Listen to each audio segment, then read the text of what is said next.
Hi, welcome back guys. This is your friend, the Luffy fanfics, back with the amazing fanfiction. This is the fourth part of What If Luffy, Ace, and Sabo raised and trained by Whitebeard. Now before starting, please give this video a like and subscribe to the channel if you want more videos like this. Now let's get into the fanfic.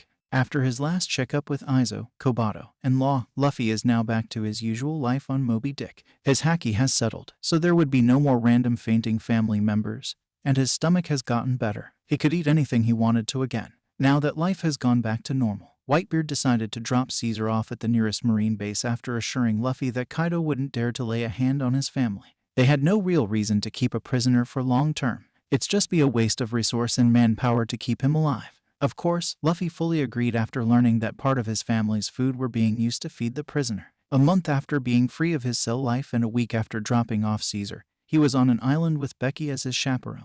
Law, Ace, and Sabo left to go on a mission that morning after spending a whole day with Luffy exploring the island.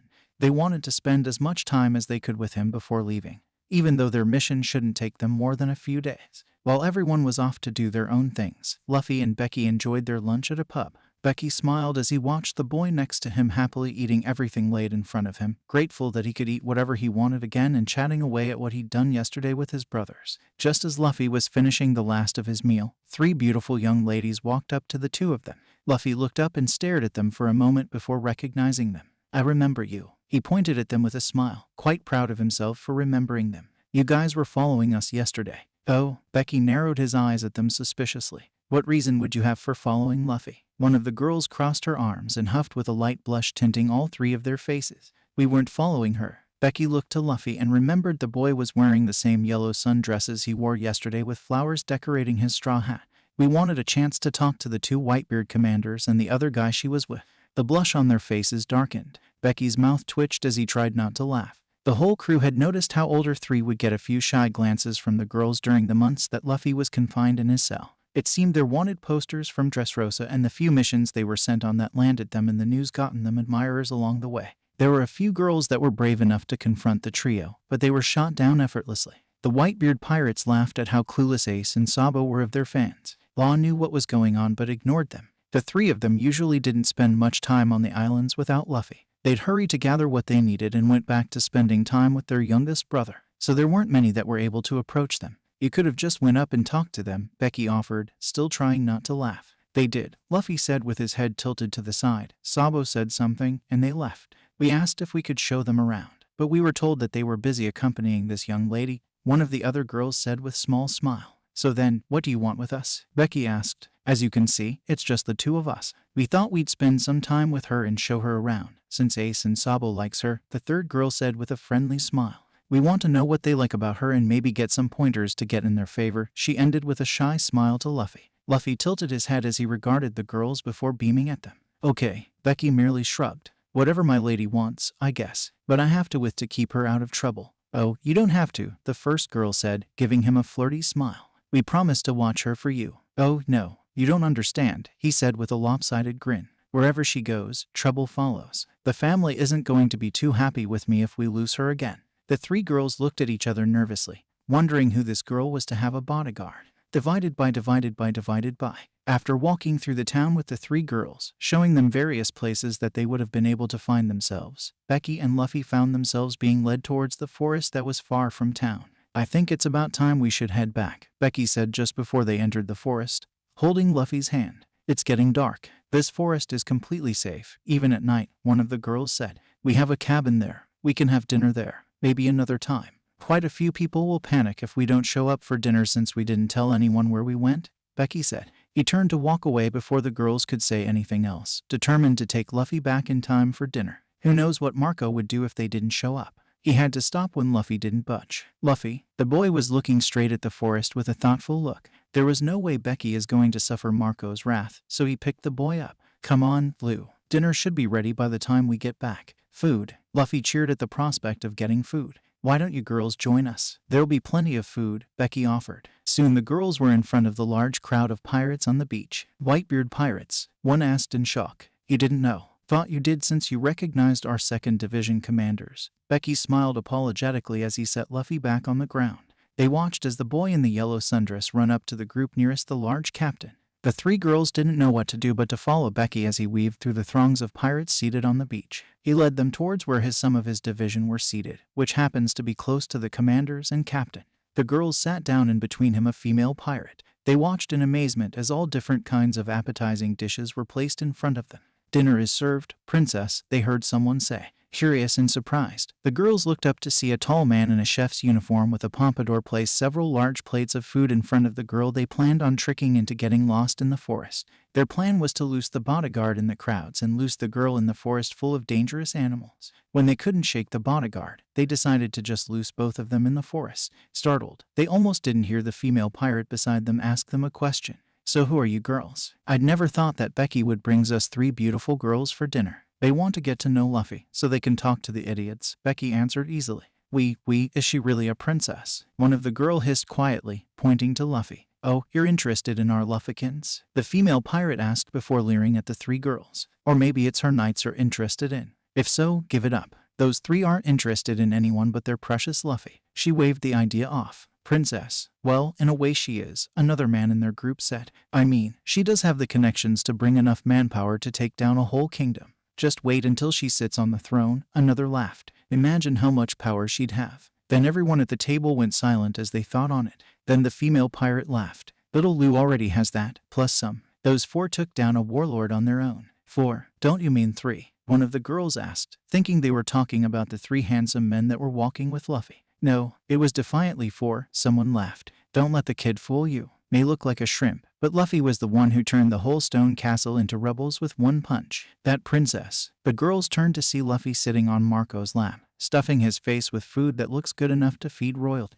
"It probably is, princess," Thatch said as he came over to their group with more plates of food for them. "Oh, Princess Luffy." He grinned. "You interested in her story?" "I am," answered the female pirate. "You guys never told me how you ended up with 4 kids on the ship." "Well, it started off once upon a time," Thatch started theatrically, "in a far-off kingdom. A king had a child, a beautiful princess, whom the whole kingdom adored. One day the princess was kidnapped by an evil man and was never to be seen again. The king searched and searched. He poured all his resources into finding his beautiful princess. He even went against the world government's order to stop his search and to go back to his kingdom. Unbeknownst to the evil man, his plan was thwarted by 2 adorable little knights who vowed to protect the princess, who they didn't know was a princess at the time. They whisked her away, and the 3 of them were soon picked up by Pops. The king rejoiced after finding out his daughter was under the care of an emperor and asked for us to keep her there until she is strong enough to protect herself. And here they lived happily ever after." The end. There was silence at the table as the pirates laughed at Thatch's story. "Sounds about right," someone said in between laughs. "You forgot Law," someone pointed out.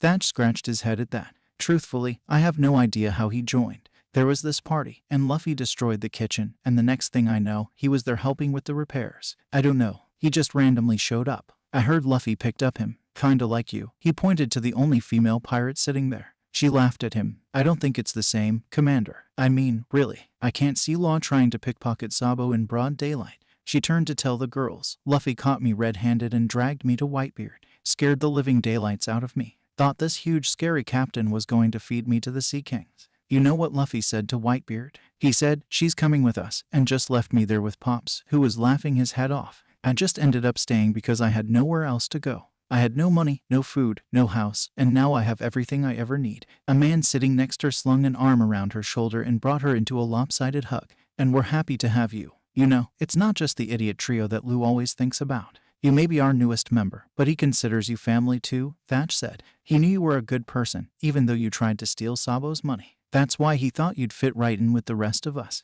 You're not the only stray he picked up. Law was just the first of many." Thatch then bent over to stage whisper to the female pirate, "Bet you've never seen Marco lose his cool before, have you?" She shook her head in amusement. "The only way to get Marco to loose that bored face of his is to show him Luffy with a paper cut." Everyone, but the 3 girls, laughed loudly. That was a plate collided with Thatch's head. "As if the rest of you cretins wouldn't do the same, Yoy," Marco said as if he didn't just throw a large, heavy plate at his own brother. Thatch laughed with his back on the sand, as if he didn't just get hit. "You should have seen him when the kids were younger, when we first found them. He was way worse back then." "But Thatch, you were the same," Becky grinned. He then turned to the girls and the female pirate. "Actually, we all were. Imagine a ship full of pirates with no parenting skills taking care of 3 kids. Yeah, we had no idea what we were doing." Sure, we had females on the crew back then too, but even them and the nurses had no idea what to do with kids, having never really been exposed to them for long periods of time. Luckily, we had Kobato to help. The female pirate laughed hard. I can see that.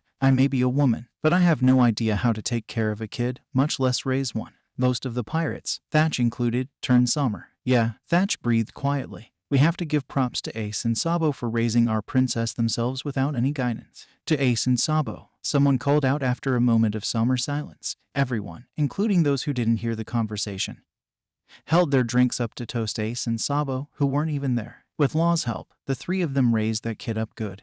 Becky said as he helped Thatch up so he could get back to work. That's so dreamy. One of the girl gushed. Who wouldn't want a man who knows how to raise a kid? Sighed another. All three had dreamy looks in their eyes, as dreamy as it may be.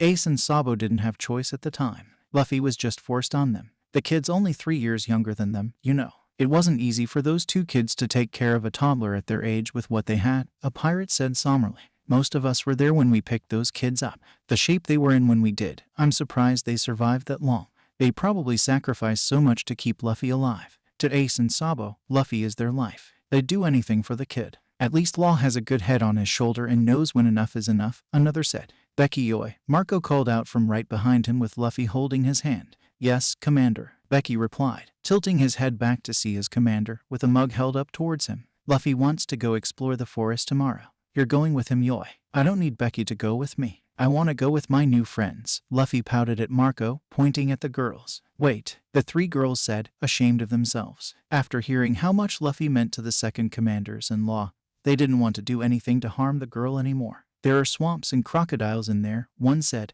and other predators, said another. And that's why Becky is going yoy. He's going to keep Luffy from getting too close to the crocodiles. Only the crocodile? The female pirate asked, as the others snickered. Marco turned to scowl at her. Ace and Sabo doesn't want Luffy anywhere near crocodiles. I'm not about to deal with their utter stupidity if he gets eaten by one again, yoy. He then gave Luffy a stern look. Got that, Luffy? Leave the crocs to Becky. If you promise me that, then you can explore the forest with your friends tomorrow. Got it, Luffy beamed. Becky gets to play with crocs, and I can play with everything else. Good, yoy. Marco ruffled the boy's hair affectionately. And don't bring back any more pets, yoy. Divided by. Thought you girls said the forest was safe, Becky said suspiciously the next day, not wanting to bring it up during the party lest Marco decides to toss them into the sea. After not being about to think of a way out of it, the girls gave up and went to meet the two after lunch at the edge of the forest. They figured since Becky is a Whitebeard pirate, he'd be strong enough to save them from the dangers. Otherwise, why would Marco insist that Becky go with them? Or maybe they can try to talk them out of going. We lied, one muttered. Why? Becky sighed. Because we wanted to pick on her and leave you guys in the forest to be eaten by the animals in there. We're sorry, the 3 girls bowed. Becky scratched the back of his head, feeling uncomfortable with them bowing at him. It wouldn't have worked anyway. We'd be out soon enough. I doubt that there's anything there strong enough to kill us. By the way, one girl asked as 3 of them looked around, where's the princess? Princess? Oh, Luffy. He's on his way with West. The girls remembered the man from last night. There's no way I can handle an excited Luffy on my own. Soon enough, West and Luffy showed up and they began their trek through the forest. They didn't give much thought to Luffy showing up in shorts and a t-shirt, thinking she was just wearing something more comfortable for a walk. Though the clothes did look a tad big to be safe wearing through the forest. Divided by. Luffy, quit running off on your own. No, Luffy, we can't bring that bear with us. Marco said no pets. Luffy, don't go near that. Luffy, you can't eat that. Luffy, get off. Oh, shit. West, you get Luffy. The girls watched in bewilderment as their few hours in the forest has been nothing but surprises. Right now, West is pulling Luffy out of a river, while Becky attacks an alligator that was heading towards Luffy. Before that, they had witnessed Luffy having fun fighting a bear, 2 deers, chase after some rabbits and a family of foxes, ride a wild boar, and try to eat some questionable-looking berries. This has to be the most unprincess-like princess they've ever met. Not that they've ever met a princess before, but they were sure this isn't how a princess should be acting. As the 2 older pirates dealt with the latest problem, the girls let out a scream as a lion came walking right up to them, with its teeth bared. Seeing this, West quickly swam with Luffy in his arm and dumped the boy a safe distance away from the river and ran over with his sword pointed towards the lion. Go over to Luffy and don't run off. I don't want to deal with looking for you girls later. West grunted as he caught the lion's huge paw with his sword. The girls did as they were told and stood next to Luffy, who was seated where he was left and cheered for West, moving his fist about as if he were the one fighting the lion. You got it, West. Right there. You almost had him. Yeah, there, Luffy went on until West yelled at him to shut up. By that time Becky had joined them in watching West take down the lion.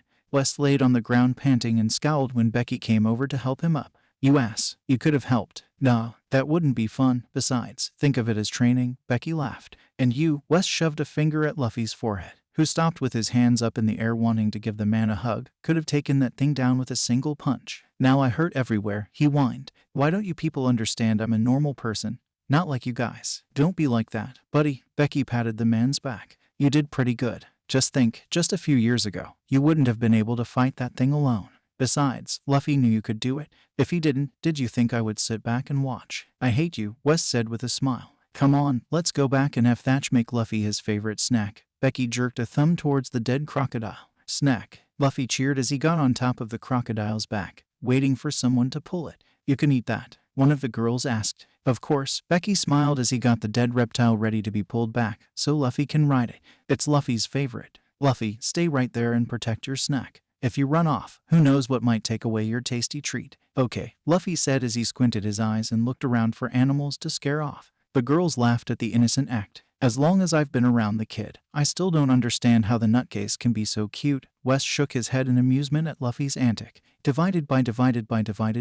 The next day the girls found Luffy, wearing an outfit similar to what Sabo would wear, walking with a woman wearing a doctor's jacket. What are you doing today, Luffy? One of the girls asked. I get to help Kobato today. We're going to do checkups and buy more yucky medicines. Luffy made a disgusted face. Can we help? Oh, you don't have to, Kobato said. Luffy, you can go play with your friends if you want. But I want to help, Luffy pouted. It's okay. We don't mind helping, a girl said. They spent the day helping Kobato as she checked up on her patients from yesterday. They watched as Luffy did her best to help, only to mess up. No one could get mad at her as they knew she was trying her best to help. More than once, the three girls had to step in to help so nothing else would get broken or dropped. The next few days were spent with them and Luffy either doing some shopping or helping another crew member do some errands. Divided by. The fifth day they went to look for Luffy in the afternoon, wanting to take her to their house for tea and to spend more time together. It was something to do until the second division returns. They looked around town first, thinking maybe Luffy would be out with some of the other pirates again.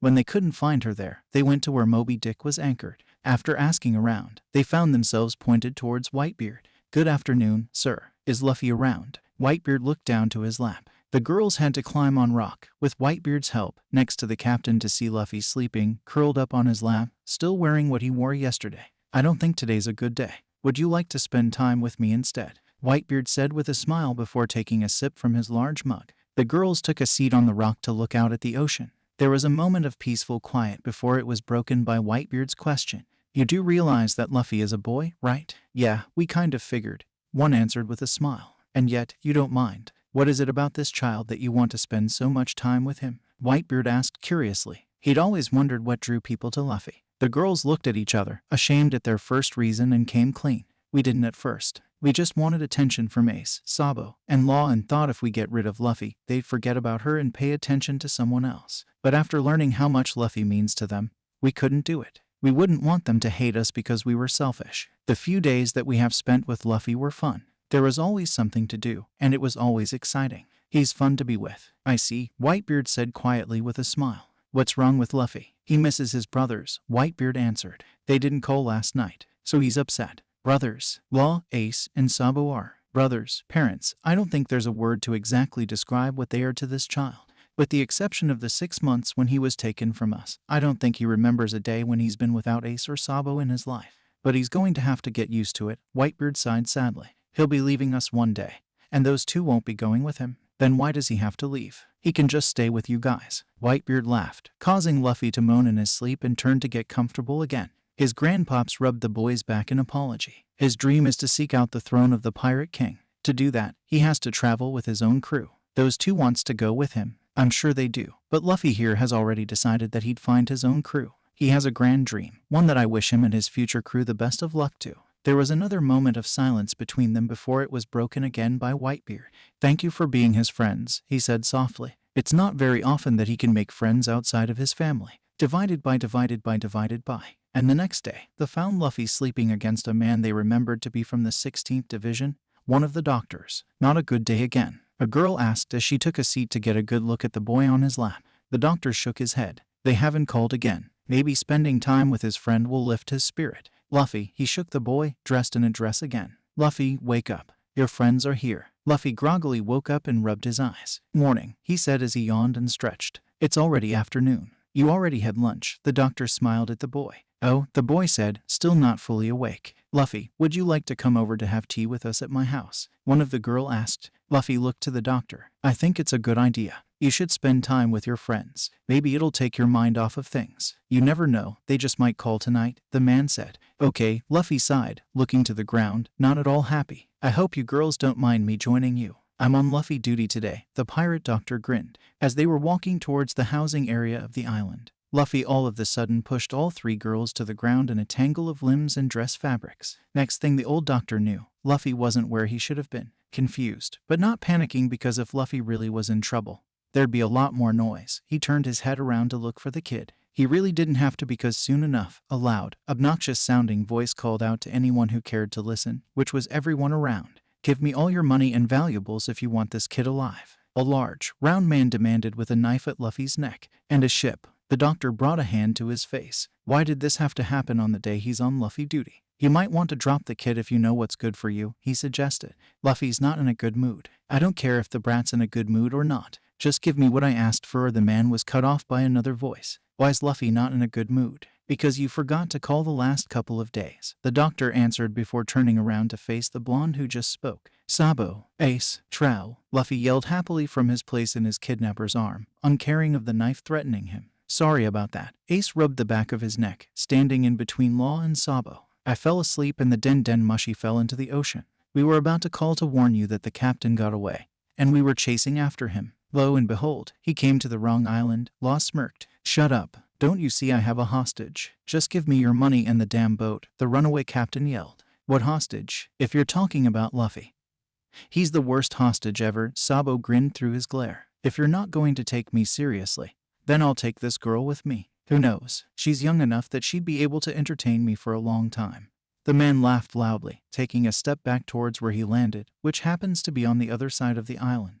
No wonder he didn't see Moby Dick. Huh? What's he say? Luffy asked. He said he's going to make you hunt while he watch and do nothing. As a matter of fact, he's going to eat it right in front of you and not let you have any, Law said, knowing which buttons to push. The sooner Luffy get out of this predicament, the sooner the two fire starters can let off some steam. Ace and Sabo looked like they were ready to burn down the entire island. Luffy promptly bit the man's hand that was holding him up, leaned forward so that he landed on his hands, and stretched his body up long enough to kick the man hard on the chin. The boy then did a backflip to his feet, facing the round pirate on the ground looking dazed. First you want to hurt my friends, then you want my food. You're worse than a chicken. I've seen chickens fight better than you. Those weren't chickens. Both Ace and Sabo moaned in the background.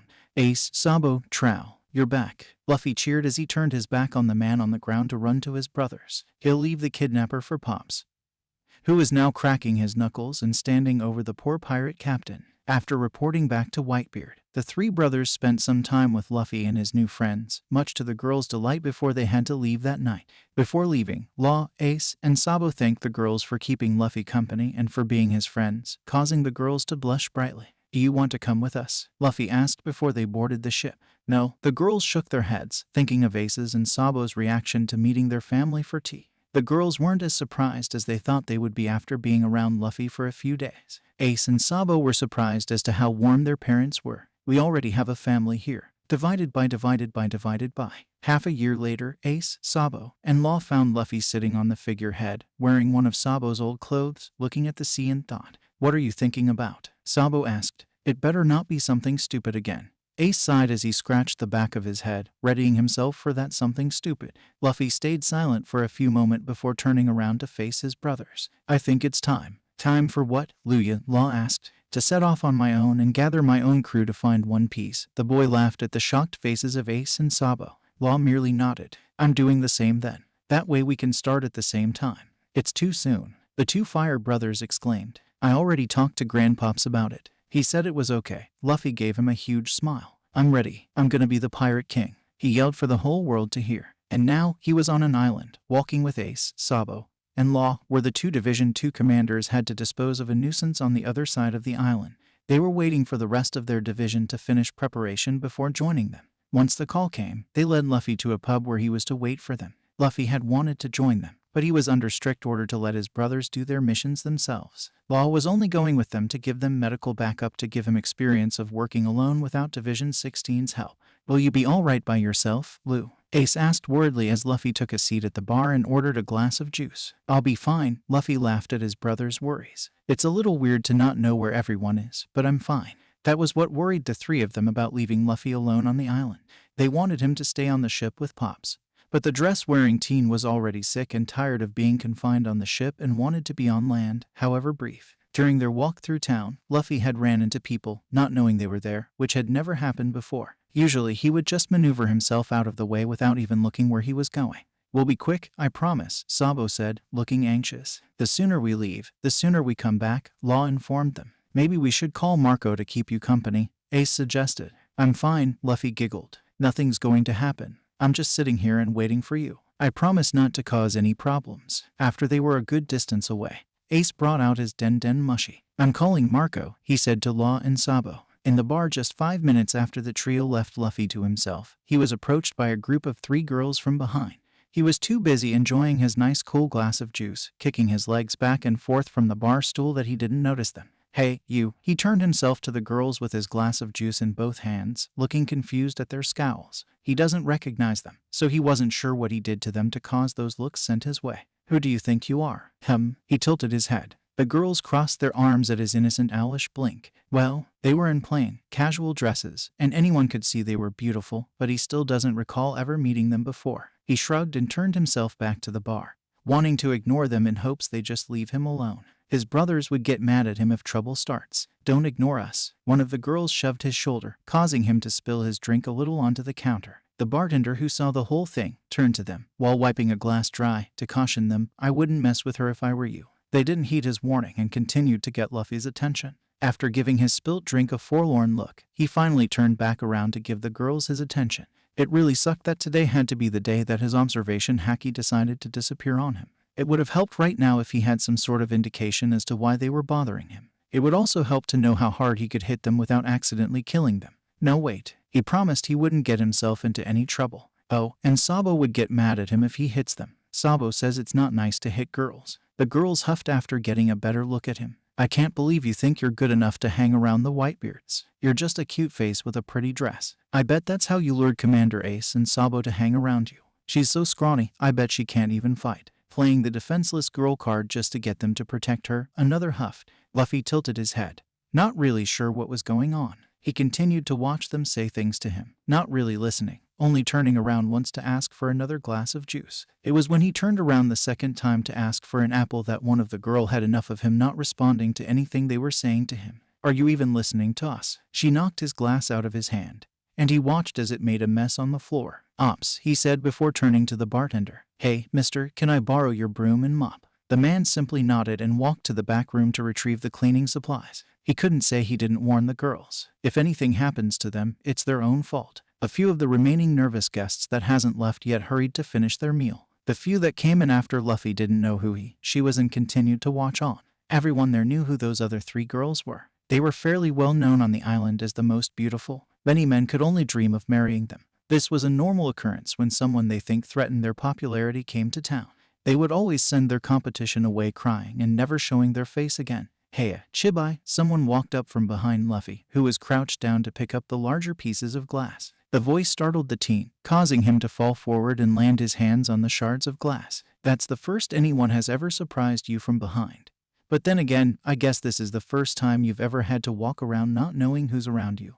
Luffy turned his head to see West grinning at him. West, he cheered with his hands in the air. The teen then tilted his head in confusion when West grabbed his hand. Crap, Lou, he said worriedly as the bartender walked around the bar with the broom and mop. Hey, old man, could you bandage him please? I'll clean this up. Geez, Lou, what did you do? Throw your drink on the ground. The 3 girls looked at each other and shrugged. There was nothing this guy could do to them anyway. He'd just be taken in by their charms like everyone else. It fell. I can see that. You shrimp, West scowled at him. Once he finished and returned the cleaning supplies back to the older man, West took a seat on the stool next to Luffy. The kid had been eerily quiet the whole time. Ace called Marco, you know. He said you'd be lonely and wanted someone to stay with you. Luffy gave him a small smile as he took a sip from a new glass of juice. Ace and Sabo knows everything. West laughed and ruffled the teen's hair. Of course they do, just like any good parent would. So, why are you lonely? You have these beautiful young ladies here to keep you company. He gave the girls a wink. I don't know where they are. I don't know where anyone is and if they're okay or not. Luffy frowned. I don't like it. I don't know how you guys do it. He waved at the girls behind him without even looking at them, were talking to me, but it got boring. And you stopped listening. West grinned at the boys' habit of tuning things out that weren't of interest. They kept saying stuff and talking about Trow, Ace, and Sabo, but I didn't understand any of it. Luffy pouted and brightened up at the apple the bartender handed him. Lou, that's not nice. They were kind enough to keep you company while you waited. You should apologize. The older pirate grinned. He had an inkling of what happened. It wouldn't be the first time the older boys had a following of girls. They were very good looking and were at the age where they should be interested in the opposite sex. It's too bad that all four of them weren't interested. Luffy sent him a scowl before turning around on his stool, this time leaving his drink on the countertop, and lowered his head slightly. Forgive my earlier conduct. I had not intended for my behavior to disrespect you in any way. Please accept my deeply sincere apology. West nearly laughed but managed to keep a straight face. Everyone on Moby thought it was hilarious that Sabo was teaching Luffy manners that would rival that of royalty, while he only taught Ace the basics. This had the girls gaping. This was completely different than how the girl before them was speaking earlier. She was now speaking on a level that goes beyond the simple frilled dress. It was like she should be wearing something much more luxurious. Luffy was now looking at them with bored curiosity as to why they were looking at him like that and why they weren't saying anything back. Maybe he said something wrong. He'll have to ask Sabo later. The girls knew they had to say something back in return, but before any one of them could, the door banged open to reveal a man with a large pompadour with his hands propped on each side of the door, panting. Princess! Thatch cried out and ran over to the other two pirates once he saw them. West couldn't keep in the laugh now that Thatch had placed the misunderstanding into the girls' minds. I heard you were lonely, Thatch said as he slung an arm over Luffy's shoulder, but don't you fear, Thatch, he is here. Oh, and Marco said he's coming after he finishes whatever it is he's doing. Though you could have just stayed on the ship with the rest of us if you were going to get lonely. Luffy looked down on his hands on his lap and chewed his lips. I wanted to be brave. I didn't know it'd be this scary. Princess, dear. West laughed even harder, causing Thatch to raise his eyebrow at the First Division member. You are the bravest person I know. Kinda makes me wonder how you managed Dressrosa for half a year. I mean, you were so far away from everyone. Unless you could feel us from that far. No, the teen shook his head, but I knew that Ace and Sabo were safe. I didn't know where they were, but I could feel that they were safe. Don't worry. Thatch placed the straw hat that had been decorated with flowers on the boy's head. You'll be back to normal in no time. Just trust those morons. They can take care of themselves. There is a reason why Pops asked them to be commanders, you know. Now, who are these lovely ladies? Don't know. They've been keeping the princess company in hopes of meeting her knights in flaming armor, West said as he gasped for air. Oh, Thatch leered at the girls. So what are you interested in? The muscles, the gentlemanly look, or is it the handsomely mysterious one? Once again the gaping girls didn't get a chance to answer when the door opened once more to reveal Marco and a few other crew members. Sorry, Luffy. It'll be a little longer before those idiots and their group returns. He heaved a long-suffering sigh.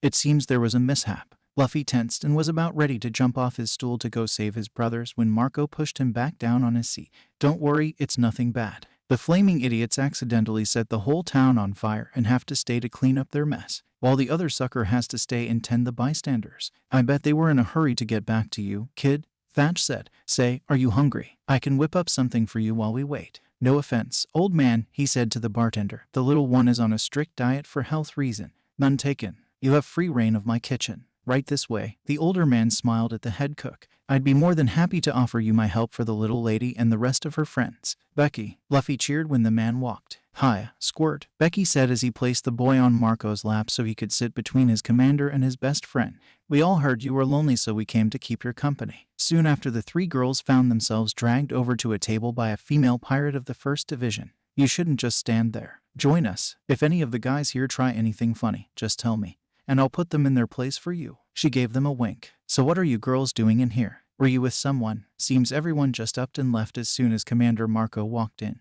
One of the men at the table laughed. Is she really a princess? One of the girl hissed quietly, pointing to Luffy. Oh, you're interested in our Luffykins? The female pirate asked before leering at the three girls. Or maybe it's her knights are interested in. If so, give it up. Those three aren't interested in anyone but their precious Luffy. She waved the idea off. Princess. Well, in a way she is, another man said. I mean, she does have the connections to bring enough manpower to take down a whole kingdom. Just wait until she sits on the throne. Another laughed. Imagine how much power she'd have. Then everyone at the table went silent as they thought on it. Then the female pirate laughed. Little Lou already has that, plus some. Those 4 took down a Shichibukai on their own. 4. Don't you mean 3? One of the girls asked. No, it was defiantly 4. Don't let the kid fool you. They look like a shrimp. But Luffy was the one who turned the whole stone castle into rebels with one punch. That princess. The girls turned to see Luffy sitting on Marco's lap, stuffing his face with food that looks good enough to feed royalty. Princess, Thatch said as he came over to their table with plates of food for them. Oh, Princess Luffy. He grinned. You interested in her story? I am, answered the female pirate. You guys never told me how you ended up with 4 kids on the ship.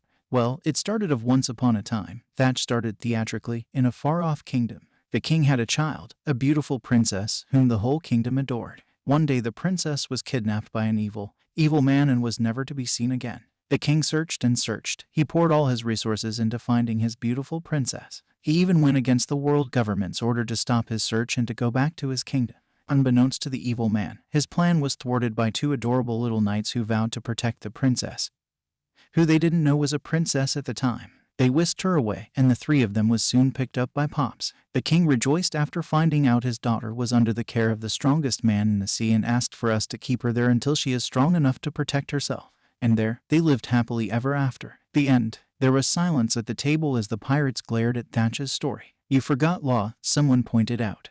Thatch scratched his head at that. Truthfully, I have no idea how he joined. There was this party, and Luffy destroyed the kitchen, and the next thing I know, he was there helping with the repairs. I don't know. He just randomly showed up. I heard Luffy picked up him. Kinda like you. He pointed to the only female pirate at their table. She laughed at him. I don't think it's the same, Commander. I mean, really. I can't see Law trying to pickpocket Sabo in broad daylight. She turned to tell the girls. Luffy caught me red-handed and dragged me to Whitebeard. Scared the living daylights out of me. Thought this huge scary captain was going to feed me to the Sea Kings. You know what Luffy said to Whitebeard? He said, she's coming with us, and just left me there with Pops, who was laughing his head off. I just ended up staying because I had nowhere else to go. I had no money, no food, no house, and now I'm happy. A man sitting next to her slung an arm around her shoulder and brought her into a lopsided hug. And we're happy to have you. You know, it's not just the idiot trio that Lou's worried about. He's worried about everyone out there. You may be our newest member, but he considers you family too, Thatch said. The kid knows if you're good or not. He knew you were a good person, even though you tried to steal Sabo's money. That's why he thought you'd fit right in with the rest of us. You're not the first stray he picked up. Law was just the first of many. You've probably heard the rumors, but they're true, you know. He can read the hearts of people, well, when his hacky is working anyway. Right now, he needs us to make as much happy noise as we can make until Division 2 returns in good health. Luffy, everyone in the bar turned to Marco's panicked voice. Luffy was in Marco's arm. Not looking well. Luffy, someone call Kobato and Izo. I want both of them here right now. Thatch rushed right over to them. What happened? Was it something I made? No, I think he ate this. Becky pointed with a shaking finger to a half-finished plate of meat that was sitting near one of Luffy's many plates. I don't think we even started on it yet. He turned a questioning look to his best friend, who shook his head. He probably thought it was one of his, West said worriedly. What do we do? Marco looked to Thatch. Kobato has something back at the ship, but I think she's out buying supplies. Thatch rubbed the back of his neck in worry. Maybe we should put him on the ground. Less mess if he hurls. The movement caused Luffy's stomach to roll. Tummy don't feel good, he moaned. He then puked the moment Marco sat on the floor with him still on his lap, the mess landing down the front of his dress. Thatch, Marco looked down on Luffy in worry. Is having that much blood come out normal? No, of course not. Oh my god, what do we do? Thatch asked, looking around at everyone in panic, his hands now in his hair. Izo's on the way with his meds. Kobato is on her way. She should be here soon. As soon as the words left the pirate's mouth, the door slammed open with the female doctor looking like something had chased her. Move out of the way. She pushed Thatch off to the side and crouched down to check on Luffy. Marco explained what happened, while everyone else quietly watched on in concern. Isn't Thatch's eyes widen at the familiar heavy feeling? How much longer until Izo gets here? Marco demanded. His hacky is returning, and I don't think he'll be able to control it while in this much pain. Keep your pants on. A voice panting from a den mushy Kobato placed on the floor next to her said. I'm on my way and going as fast as I can. I'll do what I can to help him until Commander Izo gets here. For now, this dress has to go, Kobato said. Instead of turning Luffy around to get at the zipper and risk having the movement upset his stomach anymore, Thatch cut the dress open down the front with his sword. Kobato carefully took off the dress as Marco held the boy as steady as he could, leaving him only in his long shorts. Luffy curled up into himself and started panting as if in excruciating pain. I think he's trying to suppress his haki, Thatch observed in awe. Poor kid is still thinking of everyone. Luffy, Kobato said sternly. You're just hurting yourself more. Everyone's already on the ground and ready. The pirates took that as a cue and placed themselves on the ground to avoid getting hurt from falling. The three girls looked on in confusion. Just let go. Izo will be here soon. Please don't hurt yourself anymore. What's Ace and Sabo going to think if they see you hurting yourself like that? Luffy squinted his eyes open to look at her and whimpered but did as she said. Marco could feel when the muscles of the boy in his lap relaxed, and a warm pressure passed over him. Thatch caught Kobato before she could land on her patient. How is he doing? Izo asked over the Den Den Mushi. Looks better now that he's released the pent-up haki, Thatch answered, picking up the Den Den Mushi to inspect. How is this thing still awake? Sabo made it with the help from Law, Marco said, looking down on his lap to see Luffy's breathing had calmed, though the boy was still pale and slightly shaking. Ace noticed how all the Den Den Mushi fell asleep when Luffy's haki was unstable. He mentioned how inconvenient it would be if he need to call for backup and someone let out Conqueror's haki. So Sabo used Law's medical and haki know-how, and this is their prototype. They gave it to Kobato since she'd be dealing with Luffy the most. They're already working on a few of the real thing. Thatch whistled, smart. Izo, Luffy whined softly, come back. Shit, I just ran past the place. A second later Izo ran in, out of breath and looking disheveled. Whoa, what happened to you? Thatch teased with a lopsided grin. Shut up, Izo said as he walked in, swiping one of his many stray hairs out of his face, and set his things off to the side of Luffy. Clean water, clean towels, a bucket, mop, and if possible, something he can lay on comfortably, he ordered. Marco looked baffled as a half-dozen men near the walls got up to gather the requested items. He turned his head to the giggling female pirate. I've never seen Commander Marco this out of sort. You always look so poised and all-knowing. Not once have I ever seen him panic, she said as she got off the floor to take her seat. Thatch laughed. You should have seen him when the kids were younger, when we first found them. He was way worse back then. What you see now is tame after Law joined to help Ace and Sabo keep Luffy out of trouble. You knew they were awake. Marco scowled at Thatch. You would too, if you'd just pay attention. The kid didn't let out that much, nor was it strong. I mean, look, he pointed to the three girls, they're still standing. If my hunch is right, the rest should be up in a few minutes. They're going to kill us. Becky moaned from his seat once Luffy was settled and everyone had woken up. We're going to be decapitated and be forced to watch our bodies burn, Wes said with his head in his arms on the bar. But it's not your fault, Luffy said weakly, with his head on Marco's shoulder. It doesn't matter, Becky gave him a lopsided grin. All your family are pretty unreasonable when it comes to you, but those three are the worst, West wailed. They've been that way since the first day I joined. They tried to kill me for wanting to play with you. It's okay, Luffy smiled at them. Those three pretty ladies will distract them. The two pirates looked over to the three girls, who were staring at the boy. Lou, Becky sighed dejectedly. There's no way pretty girls are going to distract Law, Ace, or Sabo from killing us. It's okay. I'll tell them good things about them. I'll protect you, Luffy giggled. They're almost here. Everything's back in working order, then? Marco asked. Yup,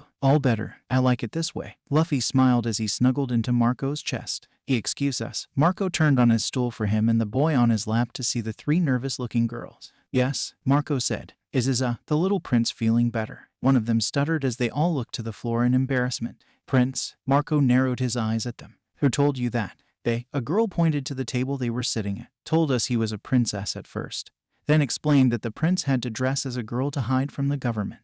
And another girl pointed to Thatch, who was grinning from behind the counter, helping the bartender wash the dishes, told us how he ended with you guys. Whatever story Thatch told you guys is mostly likely a lie. Ace grinned as he and the rest of his division came into the bar, covered in soot. We're back, Luffy, Sabo sang as Ace, and Law went directly to their youngest brother, while everyone took a seat at the tables to eat what's left.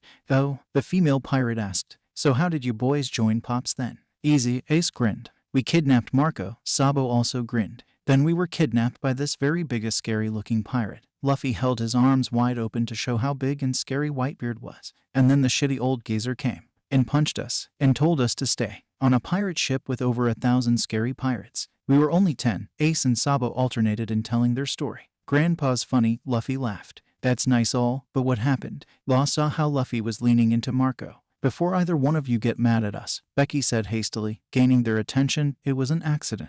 What was an accident? Sabo gave him a smile, while his eyes were telling them they better be careful what they say. One of their plates was too close to Luffy's spread, and he ate some of it because the idiot wasn't paying attention, Marco explained tiredly. I see, Law said as the three of them took a menacing step towards Becky and West. Hey, Luffy called out to Law, Ace, and Sabo, these pretty ladies been waiting to meet you guys. The three girls smiled beautifully for them, thinking this was their chance. Yeah, and Ace only gave them a glance before looking back to the two pirates that needs punishing. We'll deal with them after we roast these guys. After they're decapitated, Law added as he unsheathed his sword. But, trow, Luffy whined. Not now, Lou, Law said. But they broke my cup of juice. He whined and held out his bandaged hand and looked towards the bartender, who nodded in confirmation. All three turned to face the girls who flinched at the scowls. Intentionally, Ace and Sabo both asked, because I wasn't listening. I didn't hurt them though because Sabo said not to hit girls. Luffy sniffled a little. It hurted. Oh, Luffy, Sabo said softly as he patted his baby brother's hair. I meant you shouldn't hurt girls who didn't do anything to you. Of course if they hurt you, you should hurt them back, 10 times more than they hurt you. Boo, but they. No excuse, Law said and pointed his sword at them, thinking they've overstayed their welcome. The girls turned to run out of the bar, only to be blocked by a fiery Ace and Sabo. Any plans on what you want to do? Marco asked. Luffy likes this place, said Boy nodded as he watched his brothers in interest. Gee, Ace and Sabo folded their arms and dispelled their flames. Law looked thoughtful for a few moments. I'd like to test something with my fruit power. A test subject or 3 would be welcomed. And Izo's input. Sure, but we're not taking them with us, Izo said as he got up from his seat to walk over to them. Come on, let's get this done and over with, so we can go home. It's already dark out, Law pointed out. Oh, in the morning then. Divided by. It took only another month before his haki was back to the way it was and life on Moby Dick was back to normal. A year later, Ace, Sabo, and Law found Luffy sitting on the figurehead, wearing one of Sabo's old clothes, looking at the sea and thought. What are you thinking about? Sabo asked. It better not be something stupid again. Ace sighed as he scratched the back of his head, readying himself for something stupid. Luffy stayed silent for a few moments before turning around to face his brothers. I think it's time. Time for what? Law asked. To set off on my own and gather my own crew to find One Piece. The boy laughed at the shocked faces of Ace and Sabo. Law merely nodded in agreement. I'm doing the same then. That way we can start at the same time. It's too soon. The two Fire brothers exclaimed. I already talked to Pops about it. He said it was okay. Luffy gave him a huge smile. I'm ready. I'm gonna be the Pirate King. Moby Dick came to a slow stop at a snowy island where they were greeted with armed men, pointing their guns and other variety of weapons at the people of the large ship. Marco, who was at the rail of the ship, raised both of his hands in surrender. We're not here to do any harm, Yoi. We heard that you have the best doctors here on Drum Island. Would it be all right if we see your doctors, Yoi? A large man in front of the group raised his hand to signal for the others to put down their weapons. But before he could reply back, there was a commotion from the ship. Yahoo! Someone shouted, and the person just threw themselves off the ship and into a pile of snow, only to land headfirst on the boulder under it.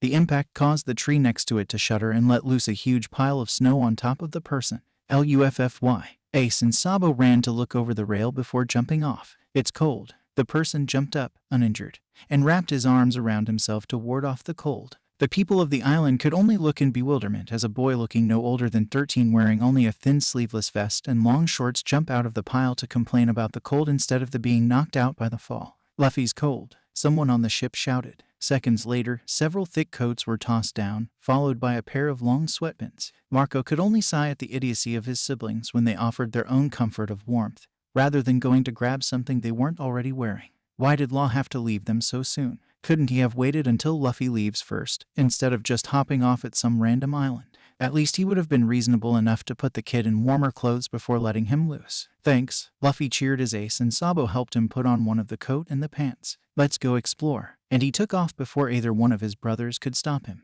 The group of armed men looked back at the crew atop the ship after hearing Whitebeard's laughter and Marco's groans. Before the doctors, Yoi, do you mind if we go get the kids back first? About the doctors, the big man, who seemed like the leader of the group, there is only one left on this island. She's more of a witch than a doctor though. She's all we have left. You are more than welcome to come on the island, as long as you promise not to harm anyone. Though, seeing as you are the Whitebeard pirates, I don't think that would be a problem. Thank you, Henry. Go get your commanders and Luffy since there aren't any doctors here, Marco said to the 2nd Division member watching from the ship, before turning back to the men in front of him. Would we be able to procure some supplies here also, Yoi?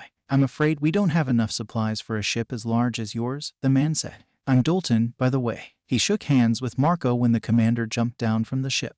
Marco, it's alright Yoi. We only need enough for a small ship. Only 10 minutes into assigning people to supply gathering. A lookout called out from the tallest mast. Commander Marco. Everyone could hear the dread in his voice. You might want to go pick up your kids. They're terrorizing Henry and the townspeople. They're in the next town over. The lookout pointed in the direction of where they were, not taking his eyes off his binocular. Marco sighed and ran a hand down his face before addressing the armed crowd monitoring them. Sorry. They're just kids. They mean no harm, usually. He muttered the last word quietly. You might want to hurry, the lookout said again. Looks like Henry's down for the count, and Luffy's hitched a ride on a deer. And now all three of them are being chased by a scary-looking lady, and I think she's throwing tiny sharp objects at them. Are they running or fighting back, Yoi? Marco asked with his arms transformed and ready to go. Running. Good, he said before taking off. Good, because the boys shouldn't be fighting with the townspeople in the first place. There shouldn't be anyone strong enough for them to run away from this close to the beginning of paradise. Unless, of course, it's an enemy. Either way, Marco needs to get there quickly before things escalate.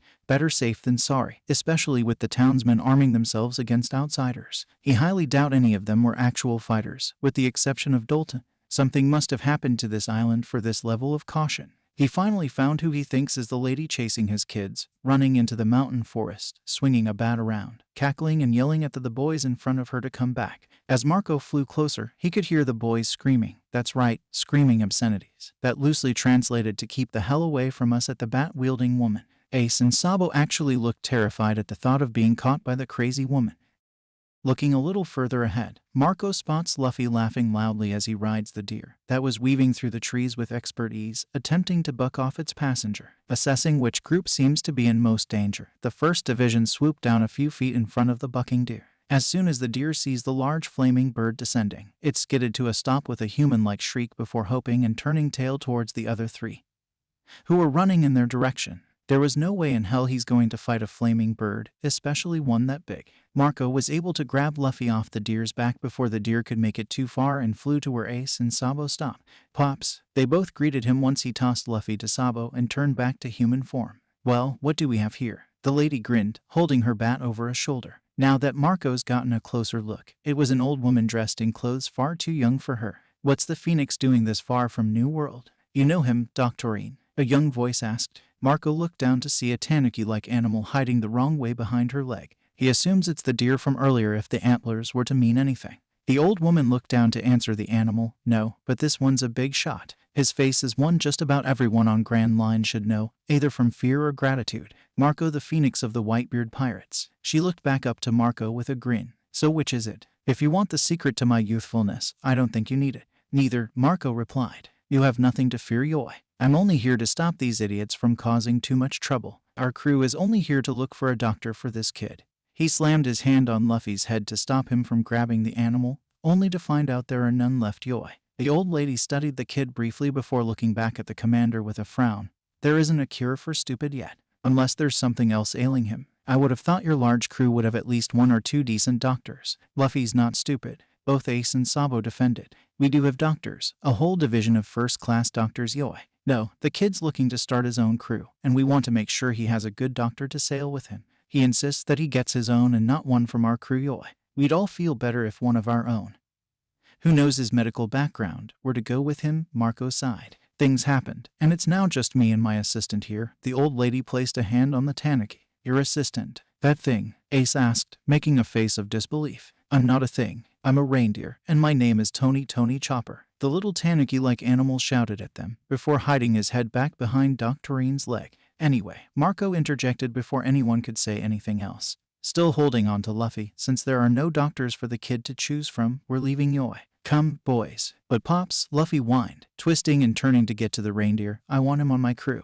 No, Luffy, he's still an assistant, not a full-fledged Dr. Yoi. He may be my assistant, but he's just as good or better than any doctor you'll find anywhere. Doctorine grinned as she and Chopper walked behind the pirate group. See, he coming with me. He's a doctor and a really good one. Luffy nodded in agreement with himself. I'm not going with you, Chopper yelled from his awkward hiding place. Why would you want me anyway? He added quietly. Why wouldn't I want you? You're a doctor. I need a doctor on my crew. And you're cool. Luffy waved his arms around as he's being dragged by his jacket collar by Marco. Because I'm not human. I'm a monster. Chopper transformed into what looks almost like a gorilla and roared at them in his best attempt to scare them. Instead, all it did was cause the 3 brothers to put their fingers up their nose and look bored. So, Luffy said, Namor's not human and Jin too, but I still like them. They're good people. And I know lots of monsters. He flicked the booger off his finger. Pops is one. He's part bird. He pointed to Marco before pointing to Ace and Sabo. And Ace and Sabo are made of fire. And I'm a monster too. I'm a good monster though. Thatch said so. I'm not a bad monster. He nodded his head as if everything was right in the world. Oh, Pops, Ace, and Sabo are good monsters too. All the monsters at home are good. Especially Grandpops. You're not scared of me. Chopper quickly shrunk back to normal size and hid behind Doctorine again. He looked up to see a soft smile on her face. I'm pretty sure there are no monster in the world that could scare these kids, Yoy, Marco chuckled. As a matter of fact, there isn't much that'll scare them. And they've been in both parts of Grand Line most of their lives. If we ever lose sight of them, all we have to do is look for the loudest place or wait for some poor building to explode, and that's where they are. Doctorine barked out a laugh. Figures it takes someone like you to pop these 3 demons into existence. That's right, I've read about you 3 in the papers. ASL, the 3 demon children, is what they call you, right? Seems you brats like to wreak havoc everywhere you go. It's not like we ask for it, both Ace and Sabo moaned. Trouble won't leave us alone. Demon, Chopper squeaked, clutching tighter on Doctorine's pants. That's right, Ace said with an evil grin, lighting his shoulders and hands on fire. We're demons, and we're going to eat. Cut that out, Marco punched Ace's head. You're scaring the poor kid, Yoy. And these aren't really my kids. They sort of adopted me. It's a long story, and I don't feel like explaining, Yoy. Pops, look, what is that? Luffy said, pointing towards the mountain. Looks like a white bear, said Ace. Or a giant rabbit, said Sabo. It looks tasty, Luffy said with drool coming down his chin. With that single thought in his mind, he lifts his arm to slide out of his jacket. Now that he's free from Marco, Luffy sprinted towards the bear, rabbit thing. Wait for us, Ace and Sabo called out before following. The 1st Division commander could only put his head in his hand and shake it.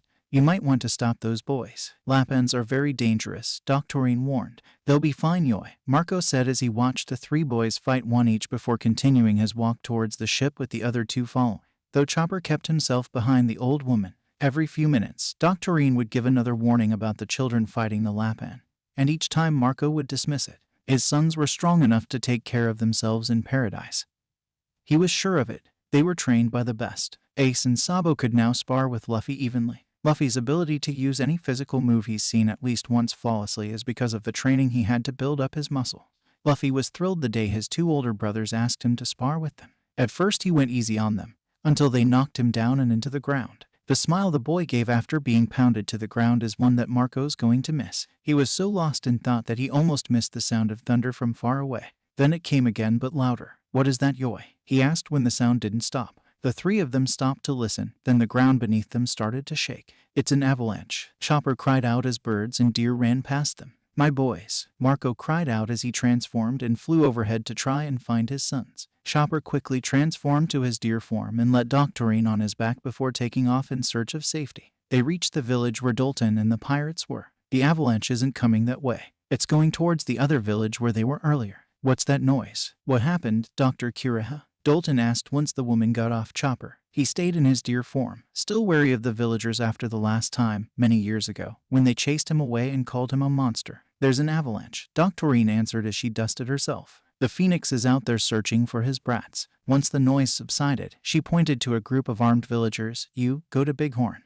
That's where the avalanche headed. They may need some helping hands. Bring the injured here to me. Chopper, go check on those brats. Once everyone did as they were commanded, she turned to face the pirates with critical eyes. I don't suppose you have a working infirmary on that big ship of yours. We're going to need it. Go get it ready. Either bring them all out here or we're putting the patients on your ship. Everything I have is too far for anyone to reach in time.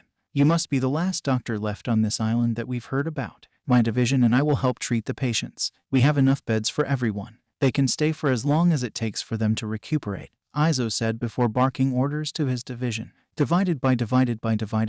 Soon the injured from Bighorn came in on wagons pulled by horses and were taken aboard the ship. There weren't as many as they had thought. The avalanche had only hit the outer part of the village. Shiraha left all the work to the Whitebeard pirates. She isn't going to do work for free, but these people obviously will. Besides, she's watched them work and deemed them competent enough. She was on her way up to the deck when she heard the commotion from the island.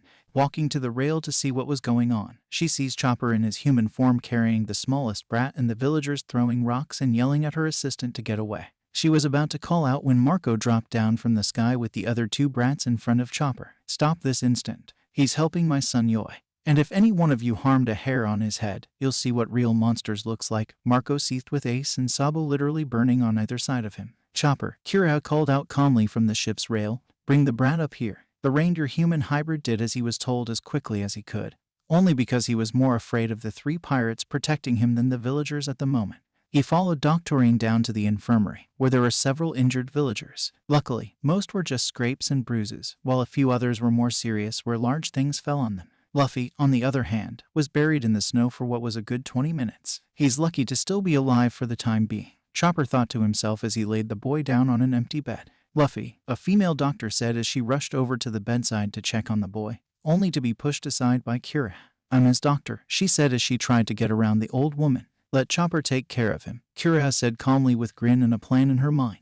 She's going to have Chopper prove to them that he's just as good as any doctor. But, it's fine Yoi, Marco said from the doorway with an anxious-looking Ace and Sabo. He's a doctor too, and I want to see what he can do. Luffy wants him Yoi. Then all the more reason for him to fix our boy up, Izo said as he walks up to the group. Kobato, I know you're worried about him, but look at the, Chopper. He's already doing a great job. They all watched as Chopper went to work, completely ignoring everyone else around him, determined to keep Luffy alive. By the way, Chopper continued with his work but hummed in acknowledgement to Izo. Luffy ate a devil's fruit. He's completely made of rubber. Right, rubber, Chopper replied distractedly but took in the information. Rubber is brittle when cold. He stopped before inserting the IV in his hand and went on to ask for more blankets and warm wet towels from Kobato, who was acting as his nurse. I'm assuming your assistant has eaten a devil's fruit also, Marco said as he observed with the others. Hito no mai, Kira said with a fond smile. He's a deer with a blue nose, so his herd kicked him out for being different.